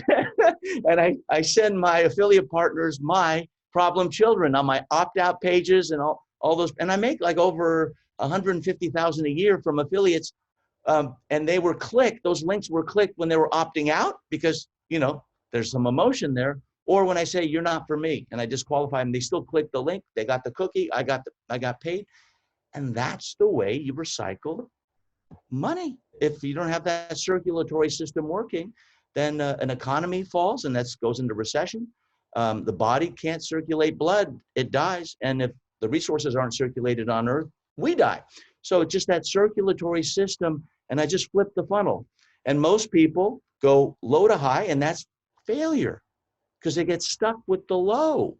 Why not go high to low? They're going to pick the middle amount. If you start at 100K, it's more likely to pick $5,500, right? So just express the whole thing in less than 10 minutes like I do, and then you'll find yourself in the middle versus starting it free and then just giving your services away with free consulting, and you're wasting your time and your family's private time and money. So that's the biggest difference, is flipping the funnel. I make people flip the funnel and start high and go low. They say, well, I don't have anything at that high level. I said, just try to sell it. So then, Alex, I just got a $55,000 sale. What do I do? I go, look, that's your problem. That's the problem I cause, okay? Those aren't the ones I solve, but let's do some coaching around it. And then they figure out a way when they've sold it. We have people sell first and then create the curriculum. That's the proof of concept. I sell a training, see if anyone's interested, and then I create the curriculum, and I create it through the movement of the people who said yes. What else do you want? What else do you want? Taglines. Families that live together, stay together. Families that pray together, stay together. I use families that learn together, stay together. We took that to a vote. Well, there's a better verb than stay. So we said earn, grow, succeed. Yeah, succeed. Success resources, succeed movement. Families that learn together, succeed together. And everyone took that vote, and that was the number one vote that we got. So people support the things they create, Pat. And if you get in a group and a little mastermind, it could be free with other people who are structurally unemployed. You can commiserate together, you can learn together, you can earn together, and hopefully you can be apprentices together and refer each other to where you want to be. But start high, then go low. Don't start low and then go high. Is it reasonable just to start with a single service or a single idea, a single product, and a single price, as compared to having to have the ranges? As a matter of fact, might be better in your opinion, or no? Well, I think you have the ranges, and that's the theory and the hypothesis, and you label them, but you only have one service you can deliver. Don't start it free. Start in the middle somewhere. Like one $1,000 client is worth 1,000 $1 clients. And it's just as hard to get a $1 sale as it is a $1,000 sale. That's true whether you believe it or not. I know, before Google digital marketer, it takes just as much energy, just as much effort to get that $1 than it is the 1,000, believe it or not. Now, one is more than the other, but it takes as much energy and effort. So start with one. I would start, if you have 10,000, that's 10 $1,000 offers. Well, that $1,000 client or customer, you have 10 times less work and more likely to be less of a problem child than the $1,000 client. It's a phenomenon. So start with one, but have others in the workings kind of dimmed out, right? Where you're saying, this is our future, but this is what we have right now. And start with a service that you know about, that you can do. And mentorship, coaching, consulting is the easiest thing you can do. Well, I have no right to be a coach or consultant. Well, of course you do. You probably know something that other people don't know coming from where you came from. You can coach those people who are still in that line of work, or you can coach what you know there to civilians and entrepreneurs outside a corporate environment to do that work, or government employees who want to go on their own. You could coach them as well. There's a huge group of people, but it's time to get out of the wilderness because you're there anyway. You've been thrown out, right? So if you're out and you're outside the walls of the city, well, you can either start looking for shelter and gather some wood for a fire, or you can just sit there and freeze. And I don't think you want to do that with your family. So it's time to start moving. The early bird may get the worm, but it's the second mouse that gets the cheese. That first mouse was slaughtered. So you don't have to be first at anything, right? And plagiarism, if you steal from one source, that's called plagiarism. Research is if you steal from many sources, right? That's why there are many companies called something research. They're great thieves, from many, many sources, right? And so the bottom line is, the only difference is you get to command and control your destiny. And it was a farce to begin with. It was a facade. And now you get to see what you're capable of, so that if you are asked back, if you were in a corporate environment, now you have a choice. I tell people who are in corporate, and we work with those as well, do not leave your job until you've matched your income. Mm-hmm. And they match because now they've doubled their income. So don't leave until you match the income. And that's when they leave. It's not about a baby eagle learning how to fly. This is much different. This is a transformation, Pat. What you're doing with the Paycheck Solution is you're allowing people to write their own paycheck, right? It's kind of like printing your own money, right? And the way you do it is through relationship capital of having money in the bank because people are paying you. This is caterpillar to butterfly transformation. You're in the cocoon right now. I'm locked down. I'm literally in a cocoon in paradise, surfer's paradise, in a part of Gold Coast, Australia, looking right at the water on the 17th floor, right next to the Q1 building, tallest residential tower in the world. All right, so that's a blessing, but I miss my family. So what do? We do Zoom chats, and we get to see each other that way. I have a friend, Sandra, who's doing with her family in Mexico games on Zoom. So, you don't give up, you just adapt. And by adapting, now you learn a whole new way of getting out of that cocoon and flying as a butterfly, as a monarch, hopefully. And that's not woo-woo. I mean that from the bottom of my heart. Pain is inevitable. Suffering is optional. Yeah. Pain is inevitable. Suffering is optional. That's an Alexism, Pat. Yeah, well, I think it's an important context in the sense that if you did lose your job, that's painful, but suffering is not doing anything about it. And that's what I'm hoping, that we're igniting some thinking and some motivation, to take some action. So, Alex, I appreciate you sharing all this. Do you have, quick final thought for everybody before we tie up? Yes, we'll end with appreciation. It means expansion. Appreciation of money, appreciation of a friend. You expand someone. Depreciate, that's contraction. Depreciation of money, depreciating a friend. You may not call it that, but that's when they're reduced. So this is a time to appreciate all the resources that you have and know one thing, and I'll look right in the camera when I say this. You and I may have never met. I'm not talking to Pat now. I'm talking to you. You are not as good as you think you are. You're better. And so it's time to prove it. You have no right not to prove it. I love it. Well, my friend, I wish you ongoing happiness, stuck in paradise where you are, but hopefully you'll make it home soon. And I really appreciate you taking the time. I know it's like early morning where you are, so I appreciate taking the time to share your decades now of experience in this exact realm, and I think it's going to serve a lot of people. So thank you for that. Pat, you're one of my 10. We have a little experiment we do in our rooms, like whose arms are you willing to die in? And I have people get 10 people, and you're one of my 10. So thank you. Thank you, and hopefully you won't be dying anytime soon. That's awesome. So thanks very much, Alex.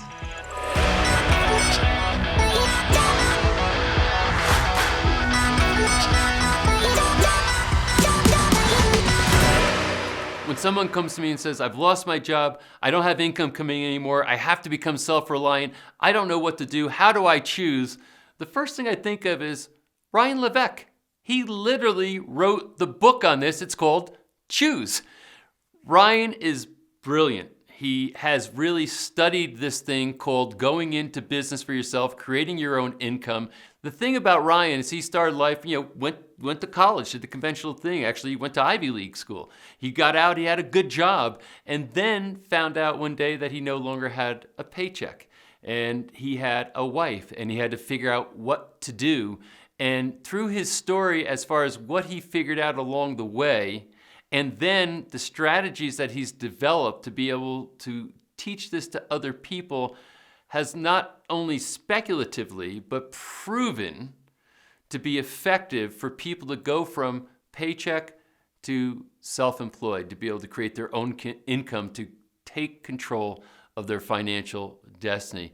Ryan is young, he's smart, he's energetic, and he's got the right ideas, very focused. So let's dig in, get ready to start writing with your pen and pad. Ryan Levesque's coming up.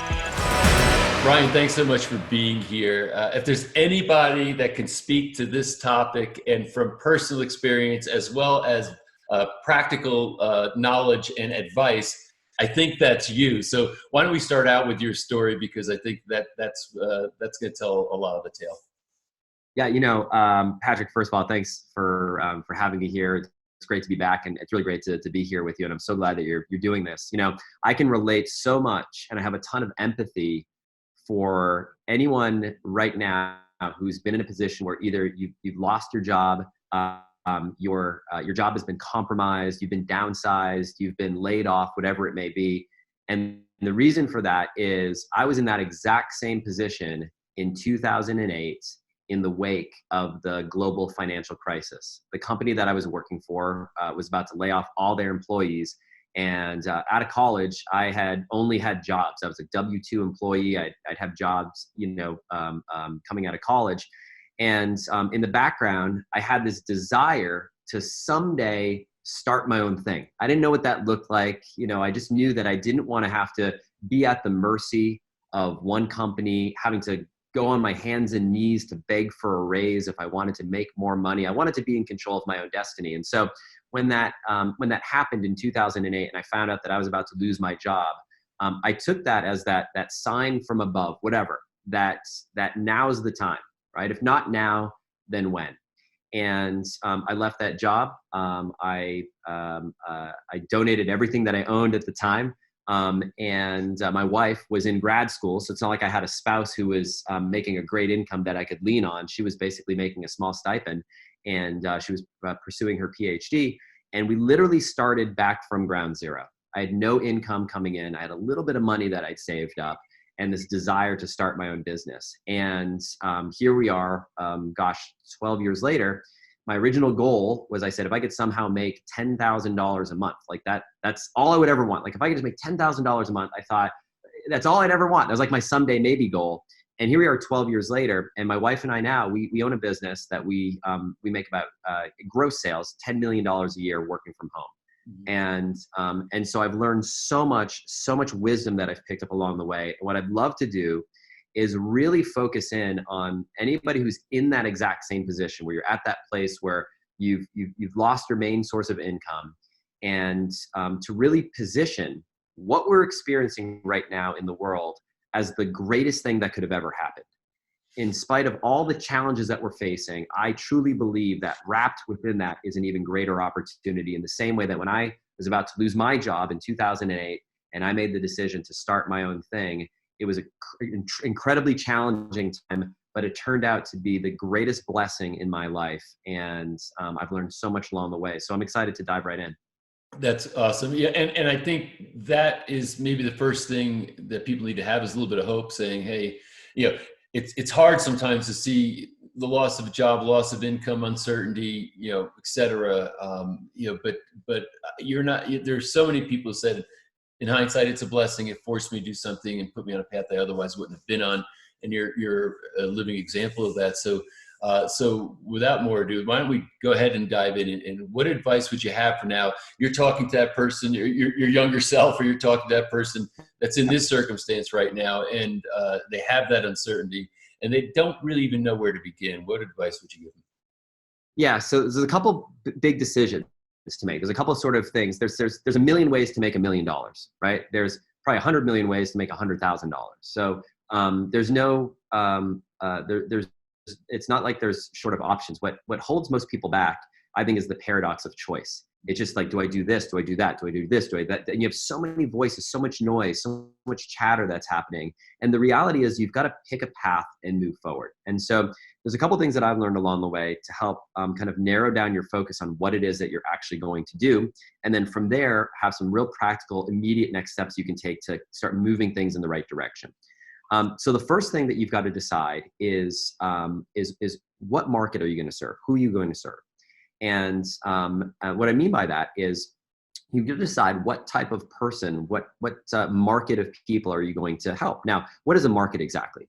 A market is a group of people that all share the same conflict.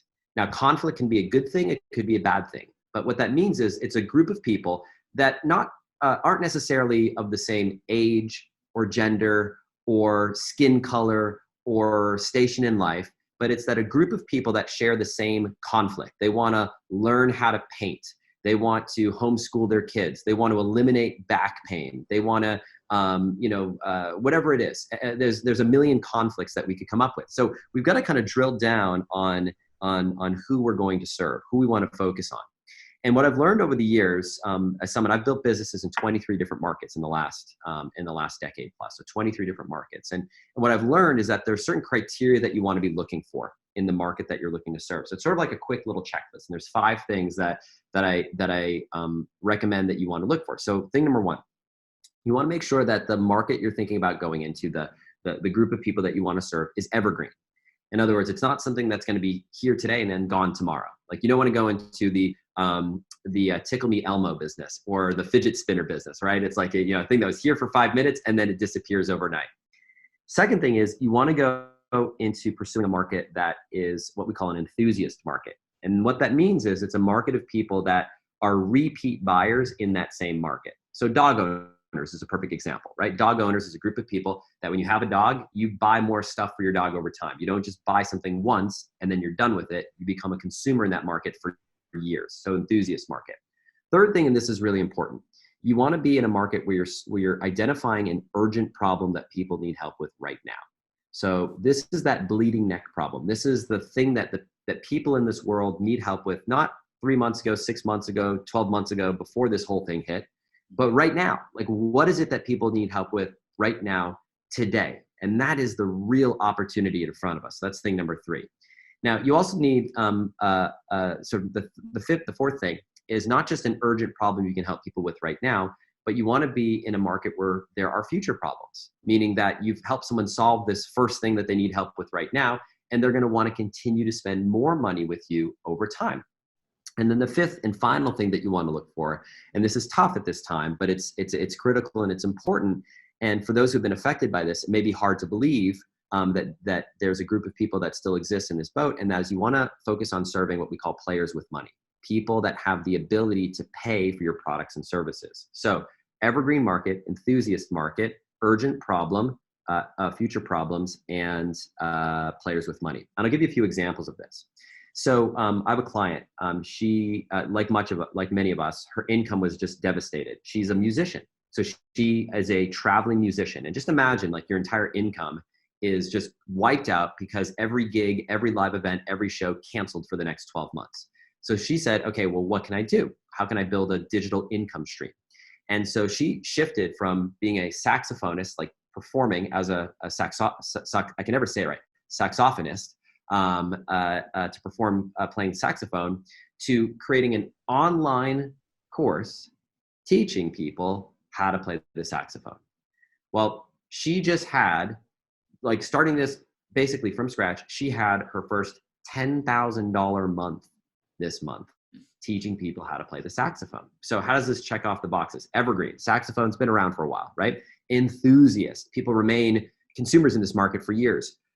Urgent problem. People are saying, I'm at home. I've got nowhere to go. Maybe now's a good time for me to learn that skill that I've been looking to learn. So that's urgent. Future problems. Once you kind of learn the basics of saxophone, what do you need? You need the next level up. You need to learn how to play jazz. You need to learn how to play blues. You need to learn how to improvise, to do solos. There's a whole host of future problems you can help people with. And players with money. Yes, there are people at home that actually have the money and the willingness to spend money in this, because there are people right now who are saying, that thing that I've put off my entire life that I've wanted to do, well, if not now, then when? And they're doing it right now. So that's a great example. I'll give you another example. Come on. Go ahead, Patrick. Yeah. Just a quick question, because it is a great example. I was going to say, do you have others? What somebody might be thinking in their mind right now is saying, okay, I do actually have this sort of skill and I could teach it, and maybe it ticks the boxes on the things that you laid out. But how did she find the people to promote her services to? Yeah, so in Donna's case here, she's been putting out videos. So she's been putting out videos on YouTube. That's another great thing. If you look at consumption patterns right now, people are spending more time on social media and consuming online content than they ever have in history because of everything that's going on right now. So what does that mean? It means that you have this ready, available, captive audience on places like YouTube, on places like Facebook. If you're in a B2B market, in places like LinkedIn, where people are spending all their time right now because there's no other outlet. They aren't able to travel to events or conferences or conventions. They're not spending 90 minutes to 2 hours to 3 hours a day commuting on their way to work. They've got all this additional time where they're at home. And where are people spending that time? The data is showing us over and over again, they're spending it in these online places. So you've got this ready, available audience that you can find people. Now, so where do you find these groups of people? Well, I'll give you a couple sources. Go to facebook.com and type in the thing that you want to help people with and the word group. And you'll see saxophone group, saxophonist group, or saxophonist group. You'll see that there are groups of people who are enthusiasts around the saxophone on Facebook. You can do the same thing on Google. Type in saxophone forum. You'll see forums of people where there's activity happening right now. You can do the same thing with LinkedIn. You can do the same thing, ironically, with meetup.com. Meetup.com has these groups of people in these various geographies, whether it's, in Denver or Austin or Los Angeles or Miami or wherever, who are interested in a similar topic, but you can reach these people online. Reddit is another great place. You've got these subreddits, groups of people that all have an interest. So you're looking for places where groups of people are congregating around a specific thing. So that kind of gets like the first thing going. Now it's like, all right, what am I going to sell these people, right? That's the next question. And there's so many different things that you could sell. But what I'm going to advocate for is the thing that people are craving and they want more than anything else right now, is access to information and expertise.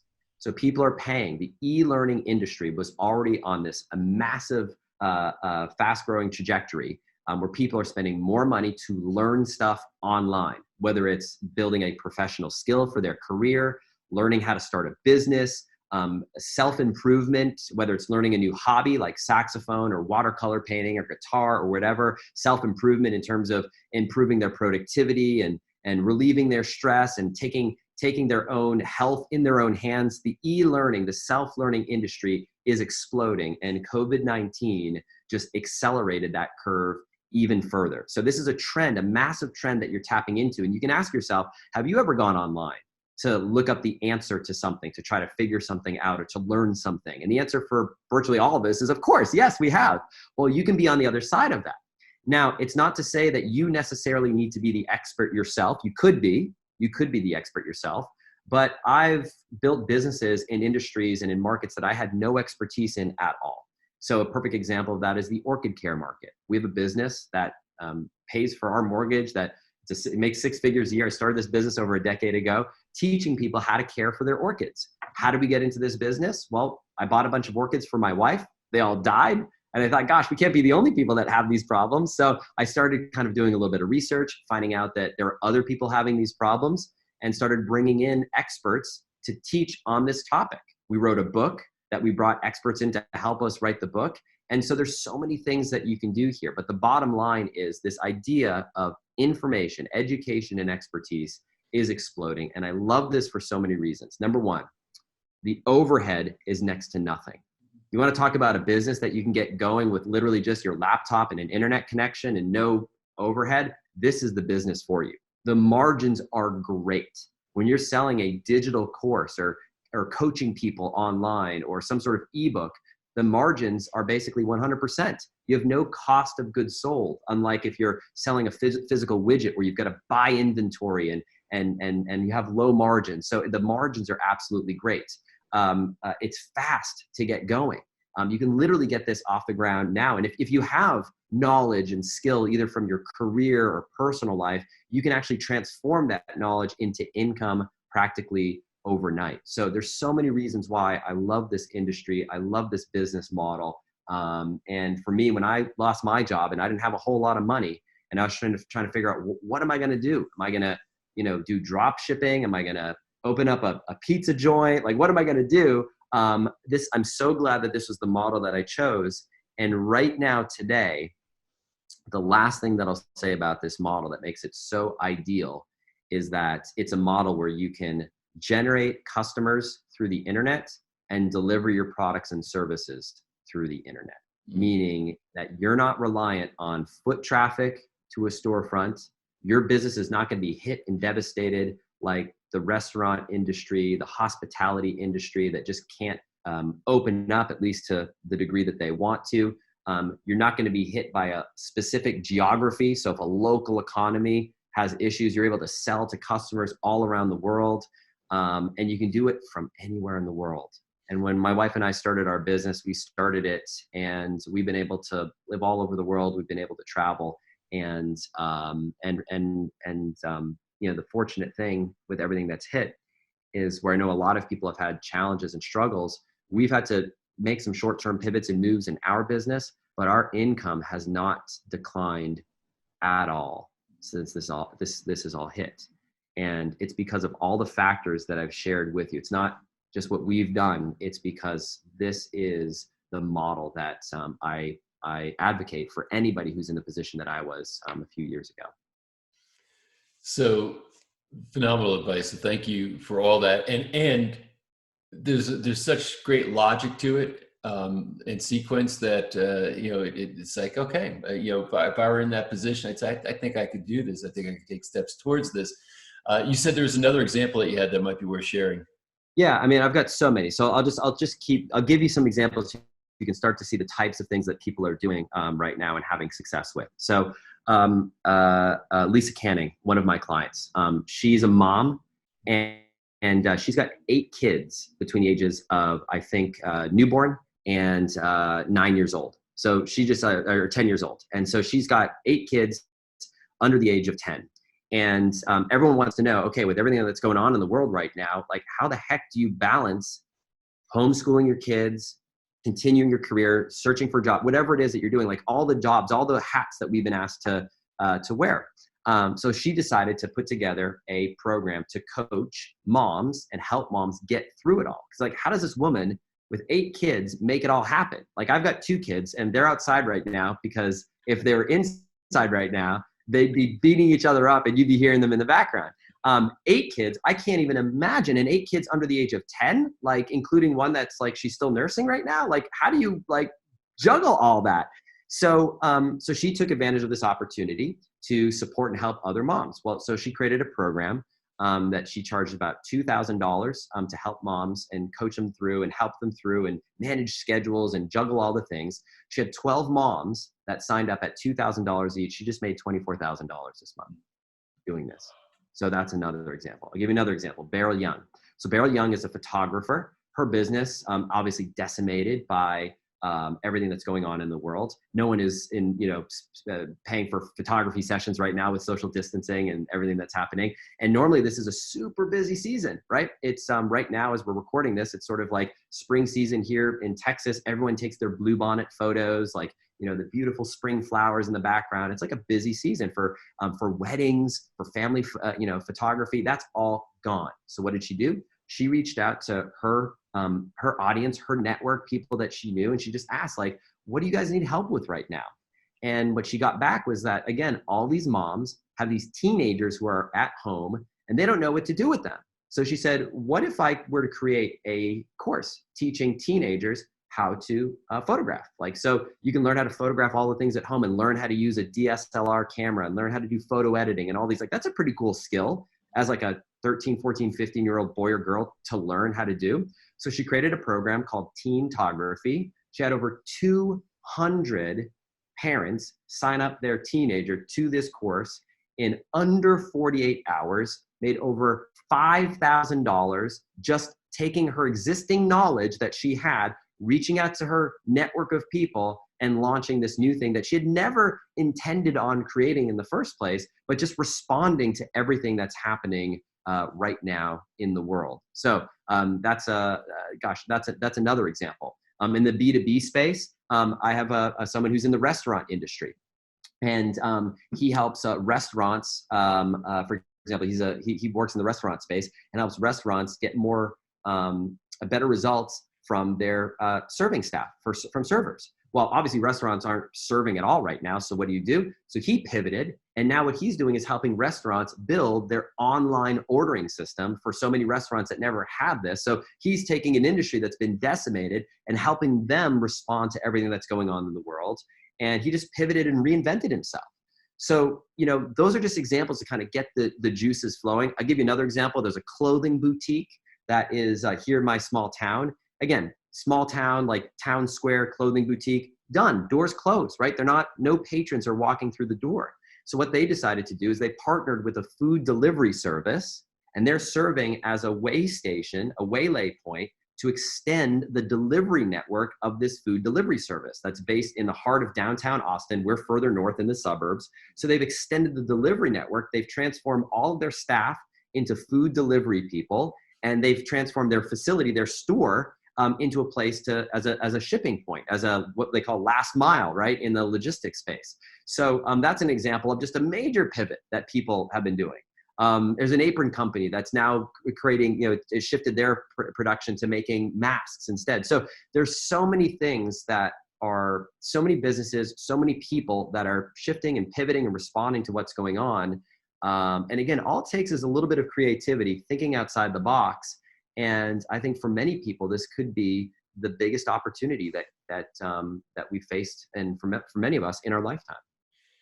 And I think that's one of the mandates is that you have to see that first, rather than saying I'm a victim of circumstance, that there is opportunity, because that's what gets the creativity going. And what I love about all those examples is people have to get a bit creative around things. And one thing you mentioned that as another story, just to kind of pile on, is a friend of mine. His wife was a seamstress, really good at that. Out of work as a result of what was going on, decided that she could make masks. She sold $30,000 her first month worth of masks. Wow. So and someone who was not an entrepreneur, in a business before, but just basically said, what are my skills? What are people looking for now? Basically, to extend, I don't know how evergreen it's going to be in the post-COVID world. It might be quite evergreen, but literally, just said, this is a urgent need. This is my skill. Put the two things together. First month, $30,000 in masks she sells. So, the woman who that we hired to clean our home, our housekeeper, again, not working. All of her clients have canceled, and she did the exact same thing. She said, all right, if I'm stuck at home, what am I going to do? And we just bought a bunch of masks from her to continue supporting her and help, take as good care of her as we possibly can, and go from there. So I think it is giving yourself permission to make these short-term pivots that aren't necessarily going to be forever. But what I will say is the skill of taking these steps, and it takes courage, right? I get it. Like, especially if you've been, accustomed to receiving a regular paycheck, the fear and uncertainty around kind of having to, hunt for your own dinner, so to speak, having to, be responsible for your own financial destiny. It can be scary, but I'll tell you, the skills that you learn in this time are skills that will serve you for the next 5, 10, 15, 20 years. And you'll be better off, you'll be stronger because of it. Yeah, it's your hand is forced, but I'm with you. I believe that people, once they come through this, are going to find themselves on a better footing. And the world's shifting. Self-employment is something that's going to be the new norm, as compared to some people. Most people go to work for other companies. I think it's going to be the new norm. And the thing that I think everybody should know is that even if you're working in a company, just got a paycheck, you probably were working on a computer. You probably had to do some level of organizational and business work. These things are all skills that you can apply to now going out and creating your own income. You don't have to go build a huge company. You just have to create income for yourself, and you probably will have a lot more fun doing it that way. So. Totally. And you don't have to be a PhD expert. Like I like to tell people, and I had a call recently where my 2 boys came in. I've got a 5-year-old and an 8-year-old, and they literally just came in and interrupted like a call like this, what we're doing. And I was trying to prove a point. And I turned to them and I turned to my 5-year-old and I said, is your brother pretty good at math? He said, yeah, he knows everything. He's like, he knows all my answers. He knows how to like do all the things I'm trying to do. I was like, yeah, he's pretty smart, right? And he was just saying like, yeah, he knows all the things. And I was trying to prove this point that you don't have to be a PhD in a topic to be able to help other people. You just need to be 1 or 2 steps ahead of them. Right. In the same way that my 8-year-old is basically teaching my 5-year-old math. And the same way that you can be 2 or 3 steps ahead of your market, helping them, teaching them along the way. You don't have to have world-class level of expertise in any subject to be able to serve and help people in a huge and powerful way. I know you didn't come here to plug your books, but I'm a big fan of your books. And Choose I think is something that is, it was, you wrote that before any of this stuff happened, right? And there it is. And now I believe, you started this, so I'm kind of like bringing it full circle now with the last couple of minutes that we have here, is that you started by saying we have kind of the decision paradox. So, the fact that there might be choices is what paralyzes us as compared to, the fact that you feel like you don't have any options. There are choices, but what would you say the overriding message of Choose is? The overriding message of Choose is that the single most important decision you need to make before deciding to become your own boss, do your own thing, is not what you're going to do, it's who you're going to serve. What you are going to do may change, may pivot, may shift, but who you're going to serve, that is the foundation on which your entire business is built. Are you serving restaurant owners? Are you serving moms with kids of a certain age? Are you serving people who are about to retire? Are you serving people who want to learn how to play the saxophone? Who are you choosing to serve? Once you make that decision, then that's the first domino from which everything else falls. And the thing I like to tell people is that your who today doesn't have to be your who forever. So just remember that. The group of people that you choose to serve today, I've been in the orchid care business. I've sold high-end water filtration systems. I've taught people how to make Scrabble tile jewelry. Yes, it's a thing. I've taught people how to improve their memory through our programs, play tennis, play golf, train your dog, all these different markets. And so your who today doesn't necessarily need to be your who forever. But the most important thing is to just get out there and take that first step and get started. I couldn't think of a better way to tie this up, Ryan, and I think that is because I think that can unlock the paralysis, right? If you can choose who you want to serve, then everything else sort of starts making sense, and you can move down the road. So, listen, Revealed, we've been really concerned about some of the challenges people are facing right now, and we know that on the other side of challenge is an opportunity, and we're hoping to get people there. And no doubt that everything you just shared is going to go a long way in helping with that mission. So thank you so much for being here and doing this. Well, thanks for having me, Patrick. And the last thing I'll say before we wrap is if you get stuck, if you're not sure where to begin with a practice business. That's exactly what I did.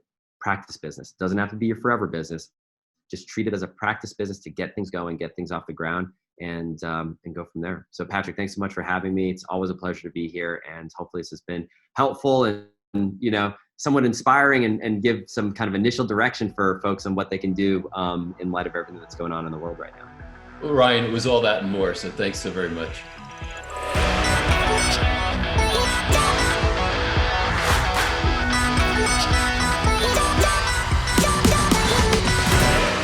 So that concludes episode 1. Really great to be with you, so thank you for watching. I want to remind you, please share this with other people. We have a long way to go, 9 episodes in this series, so other people can jump in. They can learn the kind of stuff that you just learned from this episode.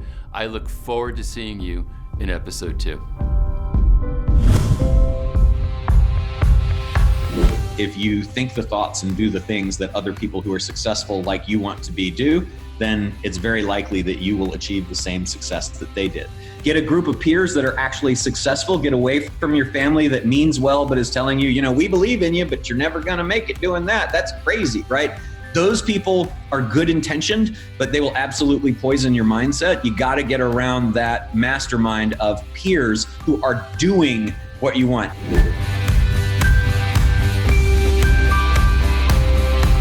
If you are at a point right now, which is like, okay, I'm at a time of maximum fear, right? I'm at a time of maximum struggle. Do know that it doesn't take anything more than a switch in mindset to say, actually, this is like, as they say, in every crisis is an opportunity. This is the ultimate time, if I can get past the fear and the struggle, to see the opportunity in this and switch the way I'm thinking about this, because there is someone out in the world right now who needs my talents and my expertise for what they're doing at the moment.